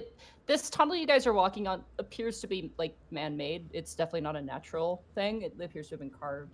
You hear a response go, "Task, hello? That's oh wow, really? They didn't all thank you. I need to talk to Pilchard." And it just cuts out. Task gives Panic the orb back. She got the message. I hope you didn't traumatize her.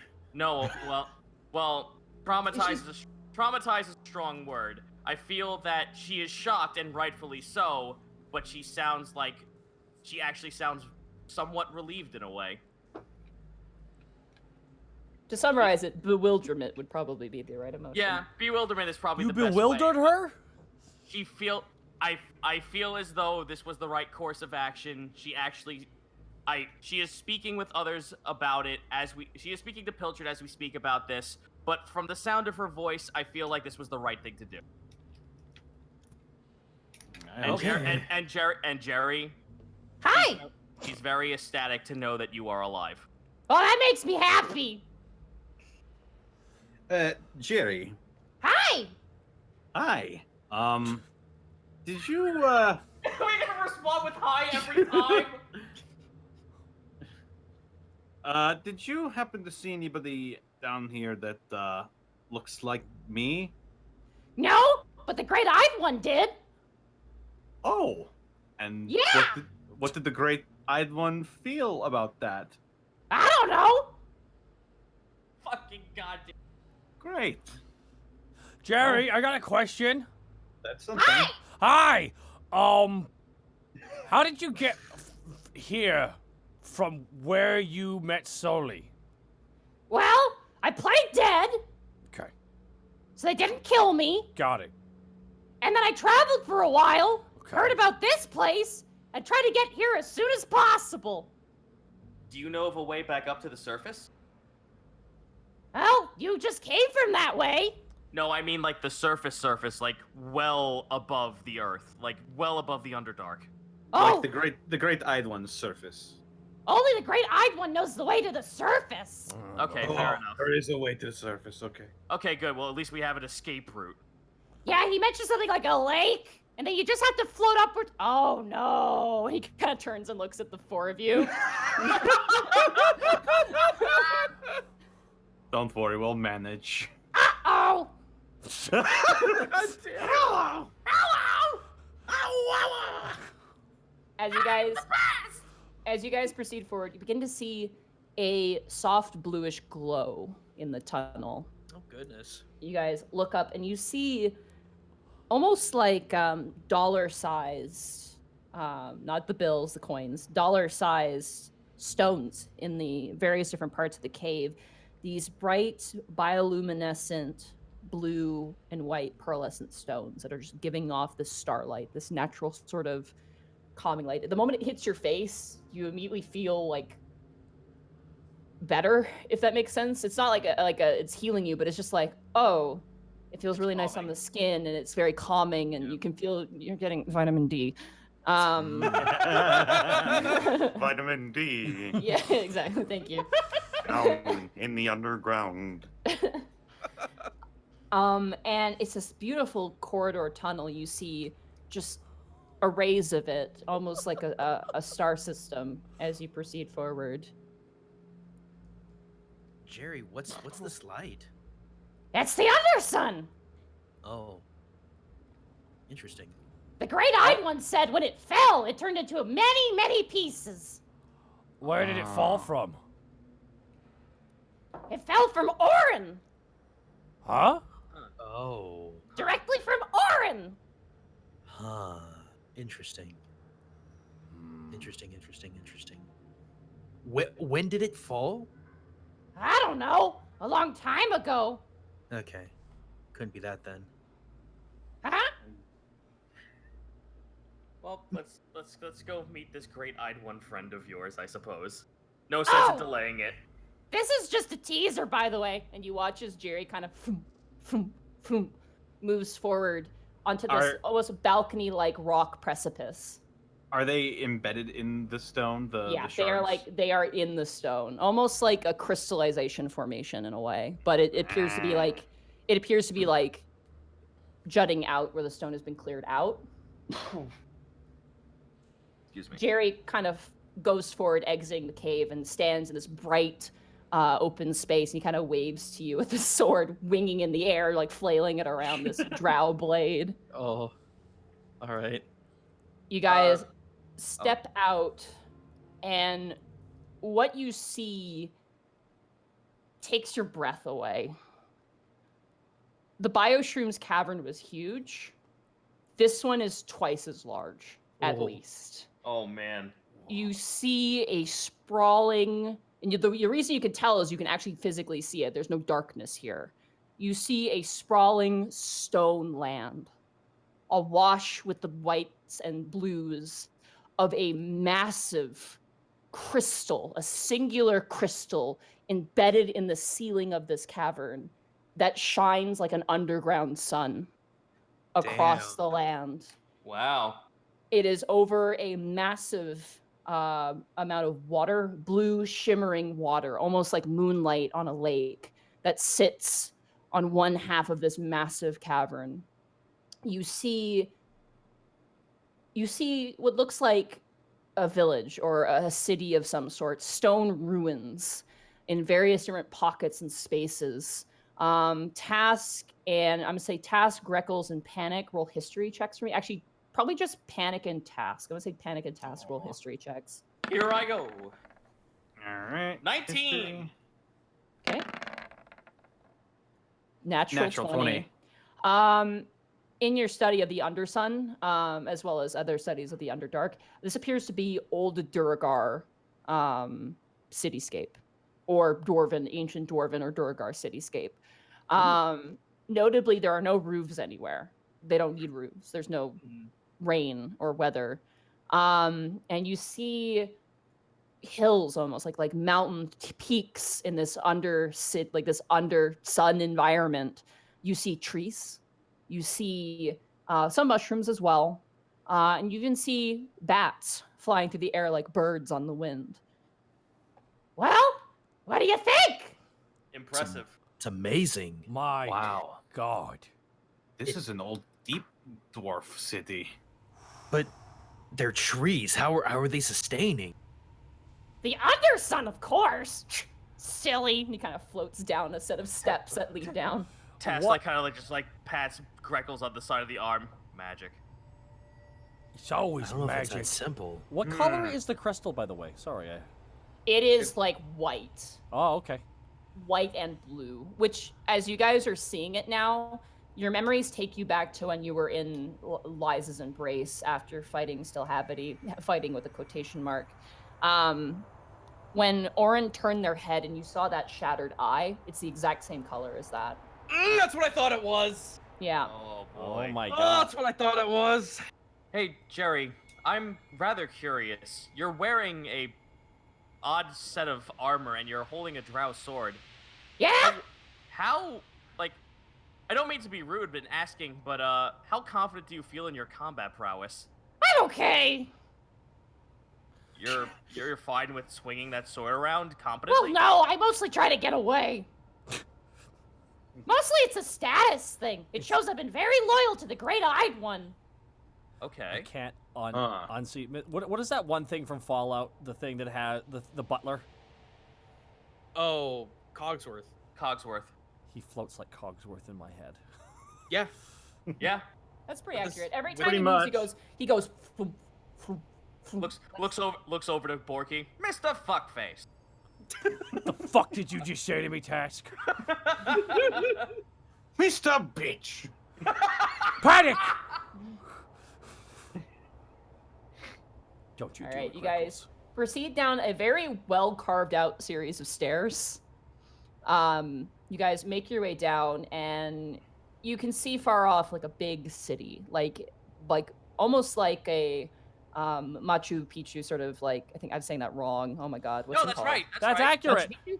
Oh yeah, Yeah, it's okay, pronounced Machu pho. Picchu. Yeah, it's basically like Machu Picchu. That is resting on the side of this sort of like mountainside that is flanked by what you now know as the Undersun. You guys cast shadows. It is very bright. Like, it is extremely bright. You guys descend down the staircase, and at the bottom, you see two figures standing. You see like two lizard-like, almost like hairy lizard-like creatures, kind of standing at the bottom. Oh, Jerry, what are those? Oh, that's right. Plug your nose. Does so. Does so? I keep forgetting people have noses. All right. Forky you guys plugs his proceed nose down the too. stairs. You Yep, see, same. you see these two lizard-like creatures. I'm just gonna pull up their stats here real fast. They're currently holding what looks to be spears, like actual wooden spears. They're wearing very simple, like similar to the deep gnomes, like bug armor. Okay. One of them's like kind of picking his nose with a long claw and kind of flicking it away. Classy. But as you guys proceed forward, you do get hit with a smell that is very strong. And you watch as Jerry kind of floats forward and greets the two. You don't hear the conversation because Jerry speaks telepathically, yeah. Yeah. The two kind of like lean over and stare and kind of point towards the city. And Jerry is just kind of like, you can obviously tell there's some sort of communication going on. And Jerry actually shows off the sunblade, and they both look and they're kind of like, whoa, like kind of like have to kind of cover their eyes because it's also very bright. Mm-hmm. They kind of like nod and kind of chat, what you assume for a while. At one point, you see as Jerry turns into like a really bright pink, and almost throws back his head as if he's laughing, but there's just silence. It's kind of weird. Eventually, they kind of give you guys, like, even with Jerry there, they're kind of suspicious about you guys. And one of them kind of walks up to you guys as you're all kind of holding your nose. And they do speak common because they are acolytes of the Great Eye One. They walk up and go, "Oi." Ah, greetings. Hello there. Greetings. Yes, You know the rules of the Undersun? Please indulge us. We just got here. No killing, no stealing, no denouncing Orin. If you want to fight over business, you fight outside the Undersun, where the light don't touch. And what if we are loyal to Orin? Same rules applied. If you're loyal to Rowan, Orin. The other one turns around and goes, Orin. Words are hard. If you're loyal to Orin, shouldn't be a problem. No problem at all. What if Yeah, I think we've got that taken care of. These terms are acceptable. What if you fall in love? What? We met Jerry the hitting on Flop me? today. There's no telling what might happen next. Are you hitting on me? You wish.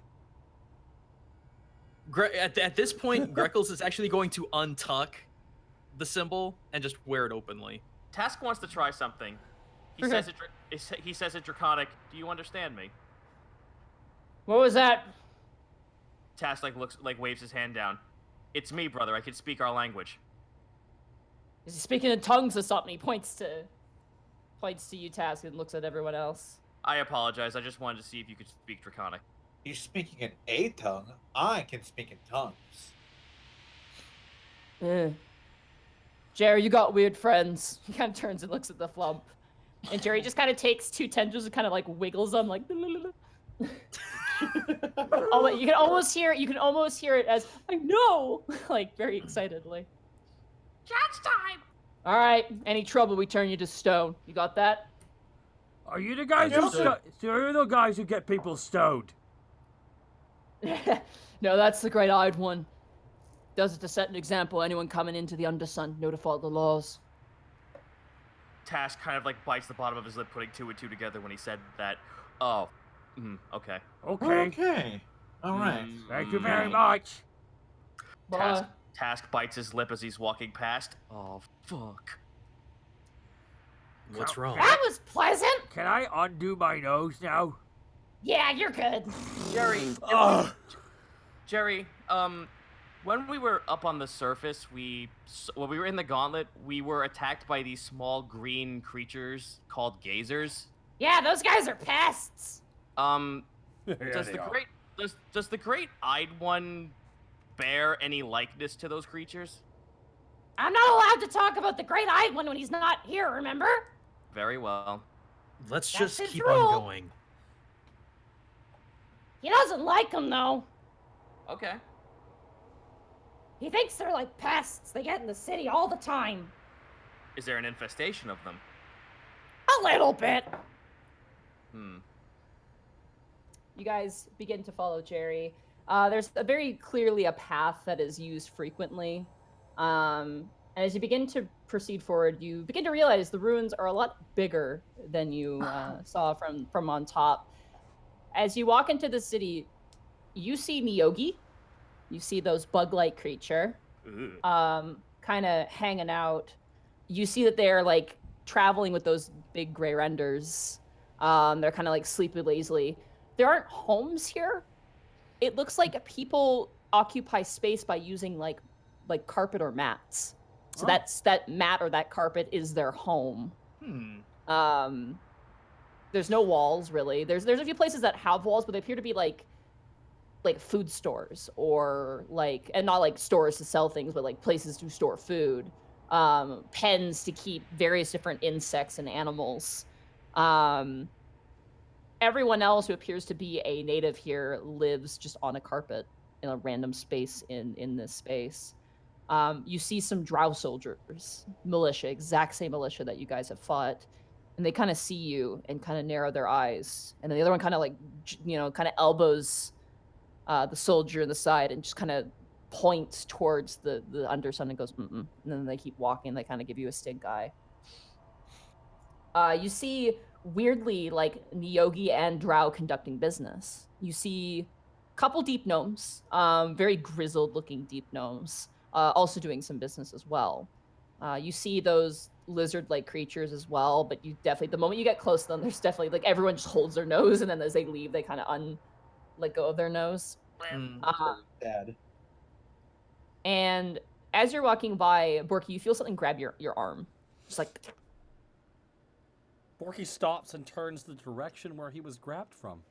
You see a Niyogi with its eel-like neck kind of eyeballing you up and down. And it kind of turns towards the rest of your party, Borky, and goes, I don't know what it's saying. I don't know what to do. How tender is the hold? It's not harsh. Okay. It's like it's like looking at you. It's like kind of like gently caressing the muscles and kind of looking at your teeth and your head and your eyes. Sir or madam, I do not want any. Jerry. Hi. Do you understand everybody talking around here? Oh yeah, I could just let me just. You watch as just Jerry goes silent. And Jerry turns out and goes, he wants to know who he belongs to. It's a good question, actually. Wait, no one. Oh, don't mind the Niyogi. Everyone in their tribe belongs to someone else.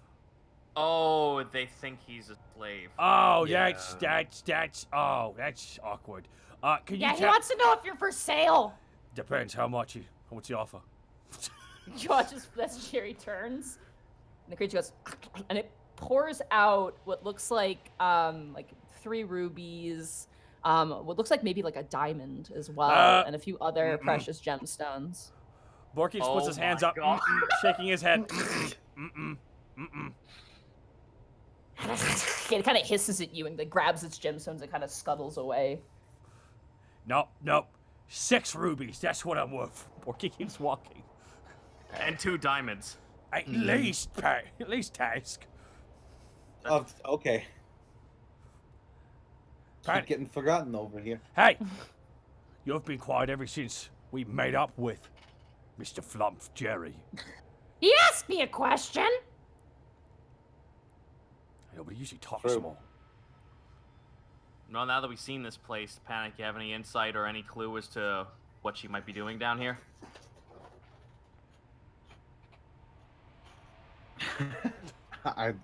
Other than stealing voices, apparently, I have no idea. If I Never told met- you a secret, could you keep it a secret? We promise. Okay. You hear just in your head. The rest of you guys don't hear anything as Jerry kind of pinpoints towards you. Panic goes, From what I heard, she was looking for a door. Door. Did she elaborate? Nope, I got ushered out quickly. Was she talking with this great-eyed one Oh yeah, about the door? yep. Just sort of looks to the side for a second, trying to take it in. you guys begin to head up a very steep staircase, which definitely a victim of time. It's kind of peeling away, and there's stone parts missing. You see various different, like what used to be probably statues. You assume of some sort of famous like dwarven figure. The hardest thing is figuring out whether this is Duragar or just straight dwarf, because it kind of overlaps quite a bit. This is definitely like Alavast dwarf of some kind. You guys proceed up the stairs and you see this large stone, almost like cathedral castle sort of combination. It doesn't have the delicate look of a normal like cathedral, but it is a solid stone structure with various different accoutrements like statues. You see offerings as you guys walk up these steps to various what kind different of offerings? stones. You see bowls of insects. You see what looks to be weird, very strange, but there's like one that's just like a bunch of sticks, like just a bunch of little sticks. Some with leaves on them, some without leaves on them. You see offerings of not coin, but like gold nuggets, like little lumps of gold, lumps of silver, copper. There's one bowl that is like almost filled to the brim with like rubies, sapphires, diamonds, all sorts of things, and various different pottery. There's a lot of pottery here, you notice, like a lot of like kiln burned pottery. You see offerings of food, of like fish, three-eyed fish that are just lying kind of half baked in this under sun. Good pull. Good pull on that reference. I was about to say. Yeah. And just various other random. There's things you can't even tell what they are. Some of them. I make sure Orby 1 and Orby 2 are close at hand, as they are not put in any of these bug offering jars. Yeah, the bugs are small. They're like really pretty beetles or like really, really nice, beautiful like dragonflies.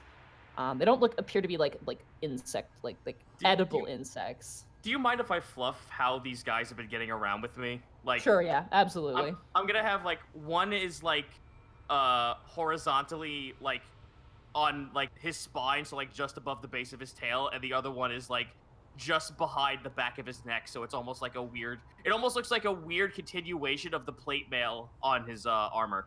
Okay, yeah, for sure, yeah, that absolutely works. They haven't been doing too much except for like a little bit of bubbling at the mouth, but beyond that. I've been giving. Well, I made sure to give them some bugbear and some larvae because these boys need to eat too. Yeah, for sure. They're bottom feeders, so they'll eat basically anything. But they do seem quite content with fresh meal. You proceed forward, and the closer you get to this large cathedral castle, the bigger it gets.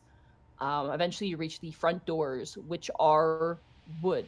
They are wooden doors with beautifully carved depictions on them of roll a knowledge religion check, Greckles, and actually just Greckles would know this. See here. Show that faith, boyo. I'd love to. I actually have a plus. Come on. 21. Ayo. You see what appears to be Orin on one side of the door, all the way running up the door. at least I mean, for someone who probably hasn't seen the god, it's a very decent depiction of it. Right. And on the other side is another similar but smaller figure. You're able to detect that that is Ilene. This door is basically a creation myth story about where Ilene came from. But obviously, kind of, like, oh, look at how awesome Orin is. Orin's so good, they made another god, essentially. That's actually really tight lore. So Orin, in effect, I would assume through the moon, air quotes, Yeah. made Ilene. Yeah, Ilene is, you've heard, and like it makes sense. Ilene is considered like the sibling god to Orin, Right. a smaller, kind of weaker god, but it is said, like, people are saying, like, Ilene was made in the shadow, the brightened shadow of Orin. Like, there's all these arguments about it and whatnot, but Greckles will actually remember this. This is kind of important. yeah, it's a really, really neat depiction. As you guys enter inside, the doors open on their own. Okay. Greckles will clasp that holy symbol and just keep going forward. You watch as Jerry kind of stops where he is. Stop. Oh! He knew you were coming! Does he say that to all of us? Telepathy. Yep, he says it to all you guys. Well, gentlemen, Good luck! I'll be out here. Very well. actually, Jerry, thank you so much for leading us here. Of course! Anyone who's a friend of Solly is a friend of mine! Thanks, Jerry. You guys thanks for the info. You guys enter inside, and boom, boom, those two giant doors close. There's a carving on the other side as well. Oh. Guys, I Grab a miss look. Jerry. Is Jerry away from us? Because I'm just gonna be, the task is gonna be like, oh my god, my head feels like an echo chamber. You guys feel a little lightheaded. And you're not sure if that's Jerry or if it's Jerry eating, because from what you guys would know this from Solly, Flumps eat like thoughts. Yeah. So he may have partaken a little bit. Obviously not too much, but he may have partaken a little bit. Oh god, does that mean he gained our knowledge in some way? Borky once again saves the team. That's a legit no, Bonnie. That's a legitimate question. You don't know. All you know from Solly is you said that they eat thoughts. Money. And that's... I'd like to investigate the if there's quick time on the other side of the door, because you said Yeah, there was absolutely. something else. Another knowledge religion for me, with advantage for this one. Oh, thank you. It's not gonna. Oh, 10. On the back of the door, you see a dire scene. One part of the door is like just flat still, and you see two big hands, these shadowy looking hands clawing down, and you see what looks like humanoid figures, basically all in like what looks like in duress and fear and anguish, twisting limbs and screaming. It kind of chills you a bit. It's a very frightening depiction of something, but you're not sure what the something is, unfortunately. Gotcha. It's definitely not of Orin, it's of something else. Right. You Do guys- we see anything? Oh, I'm sorry. You guys enter inside. The space is huge. You see various sconces holding incense, and you get this not the most pleasant incense smell, given that there's not a lot to choose from down here, probably why. You see stone pews that look basically untouched, well-maintained, beautifully carved. And you see a large altar in the front. And you hear a voice creep into your minds. Ah, acolytes. Are you the great-eyed one? Yes, I am the great-eyed one, priest of Orin, his speaker, to say the same. He has shown me of your coming. I knew you were coming here. The acolyte of Jerry has seen to it you come to my front door. Enter, my children. Do not be afraid. Greckles will walk in. Yeah, we just walk in. I'm gonna be a little bit afraid. Borky walks Yeah, I'm forward. gonna hesitantly walk forward. Clack, clack, clack. Your footsteps echo across the stone floor. Yes, I've seen this day coming for eons now. Oh, blessed day indeed. And you watch as this form begins to descend, and you see this. Oh, I can't wait. Oh boy. Can't wait. No. Calling now. It's totally a beholder. Oh, Yep. Oh, fantastic. Artwork by Art Jack, who did a fucking great job on this. Oh my god, this is Jack? This is Yeah. Jack. That's Holy Jack. shit. What do we Nice. see descending, Nadine? You see a large and massive beholder, serrated teeth with black lips framing this maw of gums and jagged teeth. You see a purple sort of bumpy skin with various different eye stalks with eyes flicking around, a central pink eye, large and staring, and this big toothy smile.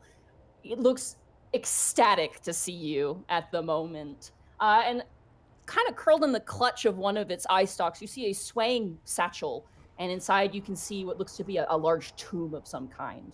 A tome of some kind.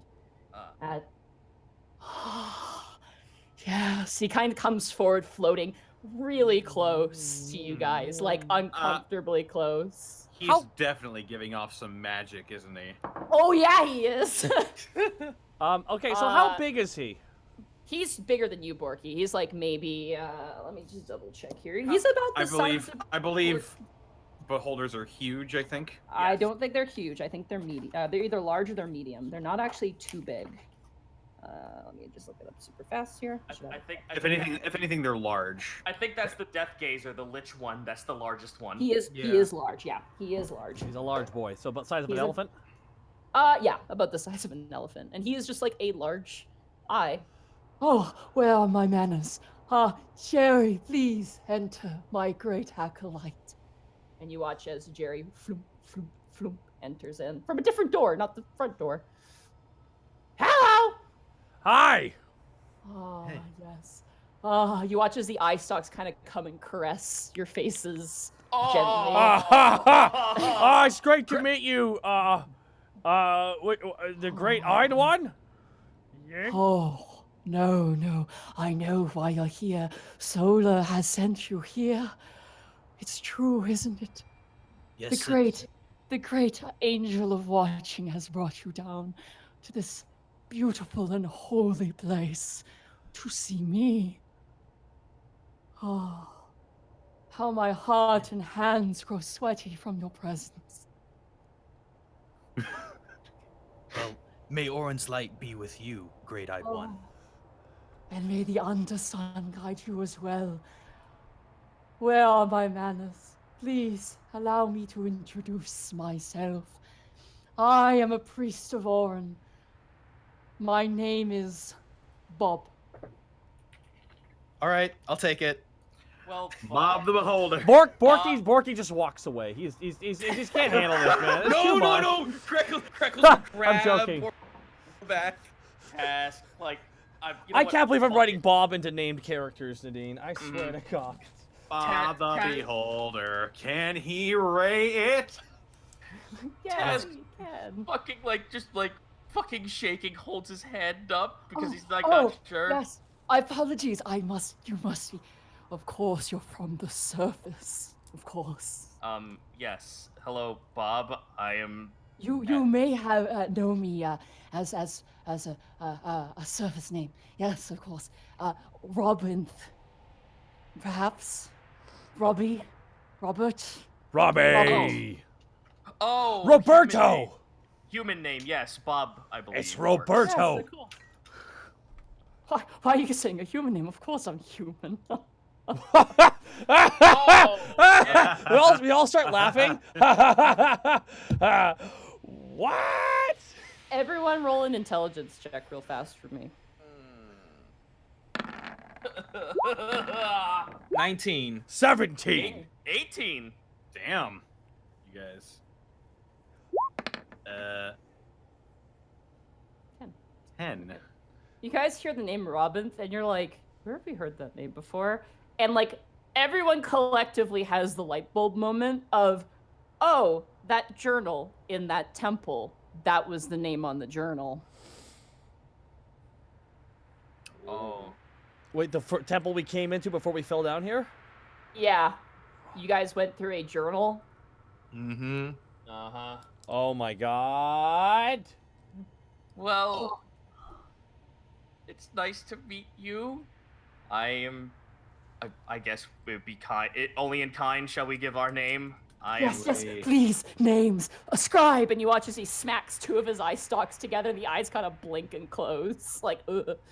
And you watch as running out comes and the yogi that appears to be wearing glasses for no reason, like, has an actual like a book that it just throws to the ground, and it pulls out its long like insectoid legs and dips it in some ink and gets ready. Oh yes, please, for the great pantheon of history that we have of the Undersun, please tell me, great acolytes, your names. Task of Oath Iron. Write it down. Write it down. And you watch as the Nyogi just starts scratching into the paper. You don't even know what they're writing, but... And you, oh great feathered one, what beeth your name? I am Greckles Birdman. I am actually a new acolyte of Orin. There was a matter of which I would like to speak, if I may borrow your time momentarily. Oh, yes, of course. Well, after the great ritual, of course, the great tribunal, to see if you truly are worthy of the information I hold, but we'll get to that in a moment. Tribunal? You, oh, fair-skinned one. As he kind of gently cups your face, Panic, and like one other tentacle kind of strokes through your hair. Feria! This guy's awfully familiar. I've seen this anime before. I am Panic Grimtongue. Ah, I'm aware of a grim tongue, yes. He kind of smiles a little bit more, and the eye kind of rolls a little bit. But that will come after the tribunal, the great trial. Yes, yes. And he kind of strokes your chin. And So you, it is her. you grand and large green one, tell me, speak to me your name. Borky. Yes. Yeah. He kind of waits for more. Oh, That's it, really. Yes, really. right. Yeah, Slayer of Aftar. You want to put that down, Nick? Oh, I see. Yeah, he sucked. Slayer of Avatar. Yep. He sucked. Write that down. Yeah, Write he that sucked. down. Yogi's like, He sucked a like lot. writing. Put it down. He sucked a lot. The Yogi kind of nods and like keeps writing his whole page down. This is the most Alfred Nyogi I've ever seen. Yes, Yes, sir. Ah, yes. Oh, beautiful, beautiful sunlit day. You have felt the great undersun, have you not? I have lorded over it the thousands of years. Yes. To feel the gentle light on your skin, to feel it rolling through your plentiful hair. He kind of does like a motion, almost a toss hair. Yes, it is. There's no other feeling of it, yes. Tass looks down at himself. Yeah. Sure. Ah, but conversation must come next. For it is all of the acolytes who must pass the trial of the surface. And in doing so, my favor is yours. So, great acolytes, do you consider yourselves wise? We do. Do you consider yourselves define what? strong-willed? That I do. Yes, I would say that's what I'm. Yeah. Do you see yourselves able to survive divine judgment? We do. Sure. Yeah. Very well. Then I shall take you to the chamber of the chosen, the great trials of the acolytes. Follow me. And he begins to hover. You watch as he hovers into like a door, and he's like, and he kind of squeezes through. He keeps going. Oh god. Oh my god. This guy is giving me crazy anxiety. Tass looks over to Borky. Now you see why I was afraid of the smaller versions. Panic is just absolutely elated at the moment, actually. You guys go for it. As you walk, you see a side chamber filled wall to wall in like petrified individuals. Oh. Forky just points slightly. Wait, as we walk past. Wait. Oh yes. Nanda. Oh yes. Them. No. We keep them on display as a reminder of those unworthy. If you are to fail your judgment, if you are to be seen as unfit as an acolyte of Orin, well, you have seen too much, and simply that cannot be. No hard feelings, of course, right? Uh-huh. You follow him forward. You watch as he kind of floats in front of a door. Jerry, if you would, the key. Hi! And he just walks up, floats up, and pulls out a key from under his robes and opens this large iron door. The door swings open, and inside you see a wall of chains. Jerry takes another key and begins to unlock all of the chains. That opens forward to a large crankshift door, which Jerry walks over and it slowly raises up like the. How awkward is the silence as he's doing this? You literally watch as Bob is like has this big smile on his face. He's kind of looking to you, then looking to the door, and like back and forth, like. It's like a kid looking at his parents to see how cool something is. Yeah. You watch as that lifts up, and underneath you see a large, almost like a large stone door, and you watch as Bob kind of pulls out these different mosaic slabs and kind of sticks them into place, and that slowly rises up, and you see another iron door. Okay. With like I'm really worried. Like, why do you need so many doors? Like, the one who conducts the trial is so divine and holy that a buffer is needed. You see. Oh, there's another one who's going to give us this trial. Yes, they are much more powerful than I. So, as you God. do, good luck. And you watch as he puts his eye stalks on the door, and that is where we're going to end the session for tonight. Oh my God! Boy. Can we take a moment here? Hey, bravo, Nadine. Bravo. Bravo. I can't believe. Shit. You know, I gotta learn to shut the fuck up because this is the second time a jape of mine has come in game. My favorite thing is when you guys entered the cave, you made the joke of somewhere in the distance, hello! And I'm like, yeah. God. Fuck. Oh my. Shout out to Citric King, who did Jerry the Flump, did a fantastic Oh my God. job. This. And to Jack Kaiser, who did Bob, and we've been working on Bob. I want to say something, but I don't know if I want to. So the first time you guys went into that temple and the Ettercaps were there, guess who was behind that door at the time? Oh. Motherfucker. Yeah. It was Jerry? Yeah, he was there. No, Bob? it was Bob. Bob. Bob was there picking up stuff. So, finally you guys meet him at last. Oh my God, he's been in the game for so long. Can we call this episode in all caps hello? No. Nah, gives it away. Gives it away. No spoilers. Fair enough. Yeah, Gazed and Confused is probably the best one. All right, I have got to go back. That's bad. No worries. Go use the bathroom. Zito, plug away for you and Goomba there while he's gone. Oh, hi. You can find me on twitch.tv/Zito, where there are indie games, homebrewed stuff. Morty, excuse me. And there is also art, but on Thursdays, we're going to be doing some Magic the Gathering nonsense. So if you head on over to my channel, me and Mr. Gaija Goomba will be throwing stupid decks at each other, and one of us will flip the table at some point. Hell yeah, man. Hey, Connor. Distortion Devil. Where can they find you, buddy? They can find me on Twitter at Senile Snake. They can find me on Twitch at Distortion Devil, where on Friday, it's gonna be Friday Funhouse. Saturday is gonna be The Witcher. How do you spell that? F.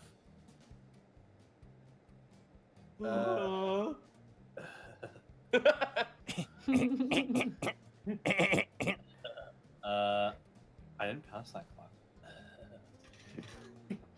You get, and then on Sunday is going to be Divinity 2. Yeah. We're the baddies. Yeah, we're the worst. We I are think. the worst. Even when we try to do everything right, it all goes wrong. Monty, where can they find you?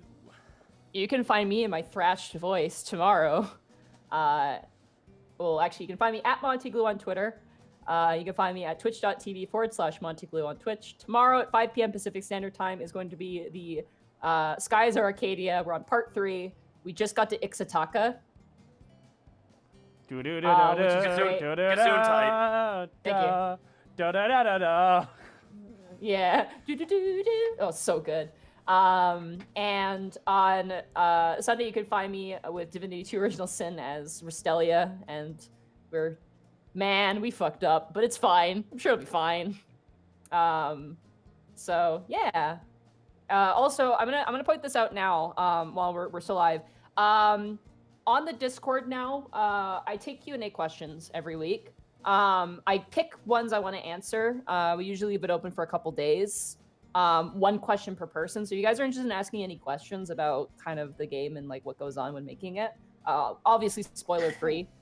You can ask questions there. If you guys haven't checked out the Discord yet, I recommend checking it out because we have the Q&A and other fun things there. So I just figured I'd point out. Also, Friday, I forgot. I'm going to be on Colonel Shero's stream. We're going to be drawing some Pokemon very badly. I can't wait. It's going to be at, I know it's going to be like around 4 p.m. Pacific Standard Time, somewhere around there. You'll see an announcement probably on my end. So, yeah.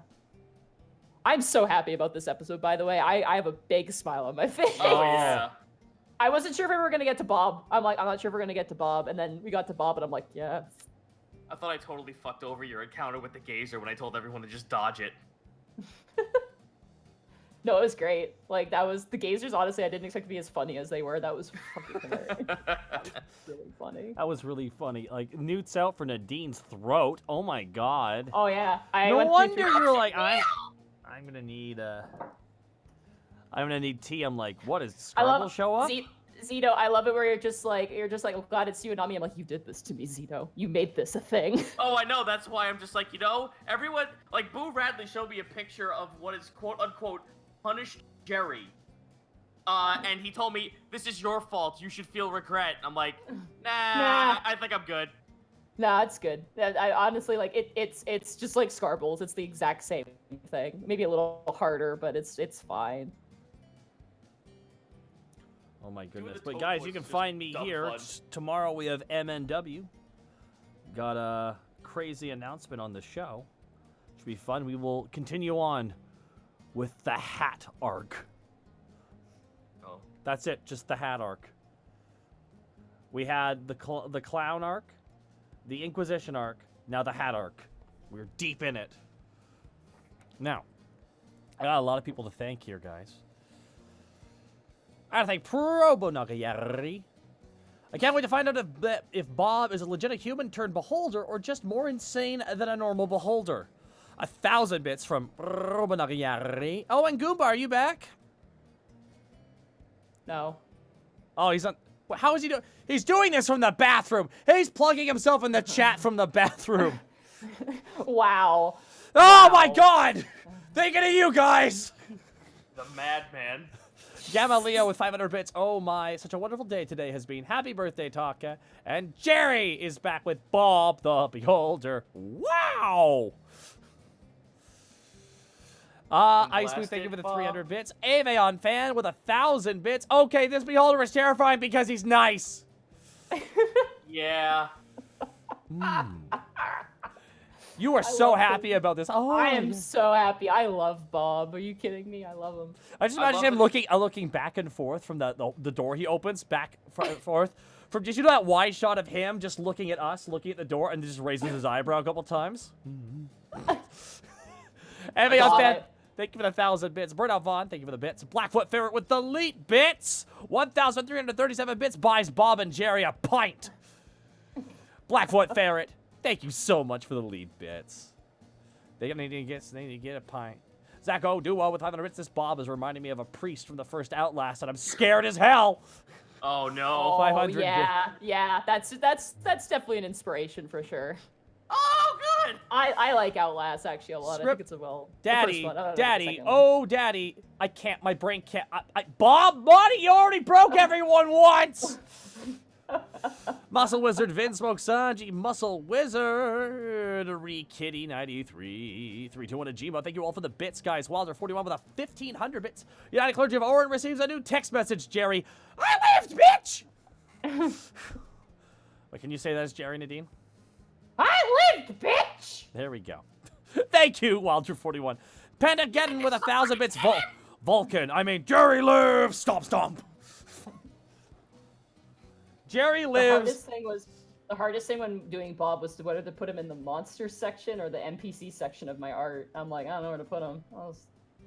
I think it needs a player interaction before you can decide that. Yeah. DZA 9,000 with 1,500 bits. Ha ha ha. Ironic, my group fought an Umber Hulk last week. Our bard used hideous laughter and it kept failing. Slipknot Lobster, Script Daddy gifting subs. Yorberick, Platinum Raven, Script Daddy again. Big thank you. Oh my God, Script Daddy was gifted a sub to Pen again. Heavy Metal Flump. I can't even. My God, some of these sub bombs. Chomp and Bomb, thank you. Ursani, thank you. Shoutouts are Bomb, Become as Bob. Well, Bob, of course, is a fan of Bob. Kurdex with a 500 bits. Other title, Hello from the Undersun. Not bad, but we are worried about it giving away the Yeah. we don't want to Names can't give away what really happens in the episode. I was genuinely shocked. Oh my goodness. Alucard True 5, aka V. Thank you for the 1,000 bits. Happy birthday. Thank you so much. Zito, it was a natural one that was so much in my favor. Like. Oh, I don't mind. Like, I was just like, oh, well, I fell. Thank you, Bosco. By the way, guys, Bosco's in the chat. Don't forget to check out twitch.tv/Edward Bosco. He's got some fun stuff going over on his Twitch stream. Oh my goodness. But yeah, that's I think that's it from us here at the Unexpectables. Don't forget to check out Gaijin Goomba, no H. Yeah. He can't be here to promote himself. But yeah. Too busy pooping. But guys, this is it. This was a hell of a great birthday episode, let me tell you. Yeah. I was like, when I realized it was birthday, I'm like, oh, what a great episode to have your birthday on. Good. It's madness incarnate, just like yeah. Just as it is. I'm just scared about the fact that Bob just went, oh no, there's someone more powerful than me here. What the fuck is more powerful than a beholder? 2 beholders. I'm not wrong. I'm like... Yeah. A beholder and his less talented cousin. But we gotta raid somebody. John. I know. John the Terrace. What the fuck am I doing? I'm making memes, and it's gonna show up like 30 episodes later. What the fuck is wrong with me? We have Hey Mr. Rabbit and Shinigami Eater. Oh, we should raid maybe Octo? Oh yeah, Octo's playing Sly 2 Band of Thieves, which is actually really fun to watch. I was working on stuff and I was watching him play the game. Oh, he's so pleasant. Oh yeah. But I want to thank you all so much for the kind birthday. Oh, Jack says Tiki. Is Tiki? Oh, is Tiki the troll streaming? Tiki would be a really good one. Can someone type out their proper name? I think it's Tiki underscore the underscore troll. Okay, we still live? Yeah. Yeah. Oh, okay. We're just about to raid out. Excellent. Oh, we should also probably say bye, Austin. Bye, yeah, Austin. Oh, yeah. Oh, Bye, Jesus. Austin. Yeah. Bye, Austin. What episode is this? Sure, you're showing the recording. Go! This is episode 96.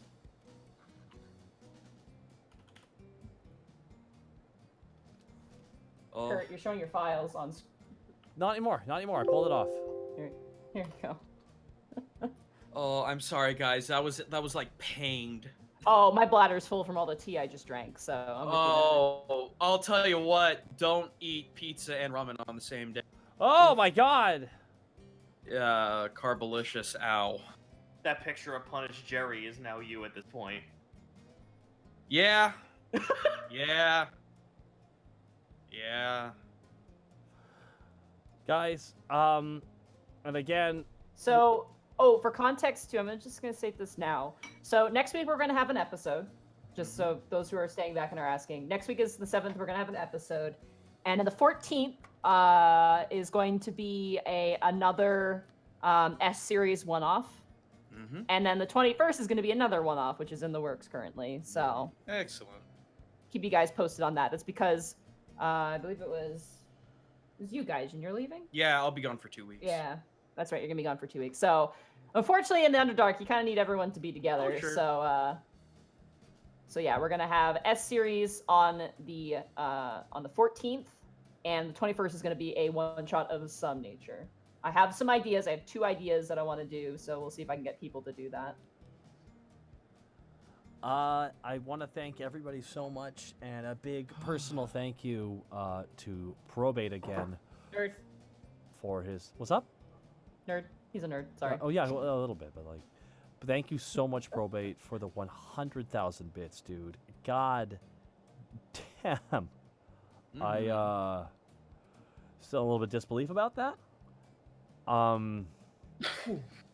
Thank you so much, dude. I'm gonna be sending you a proper thank you in a message. But let's raid the one who trolls, Tiki the Troll. Go send. Yep, that's right. Go send Yeah. kindness over at Tiki the Troll's way. That'd be He's a great. good guy. Good bean. 10 out of 10. Good bean. Aw, beans. Bye. Bye. Thank you all for the birthday wishes.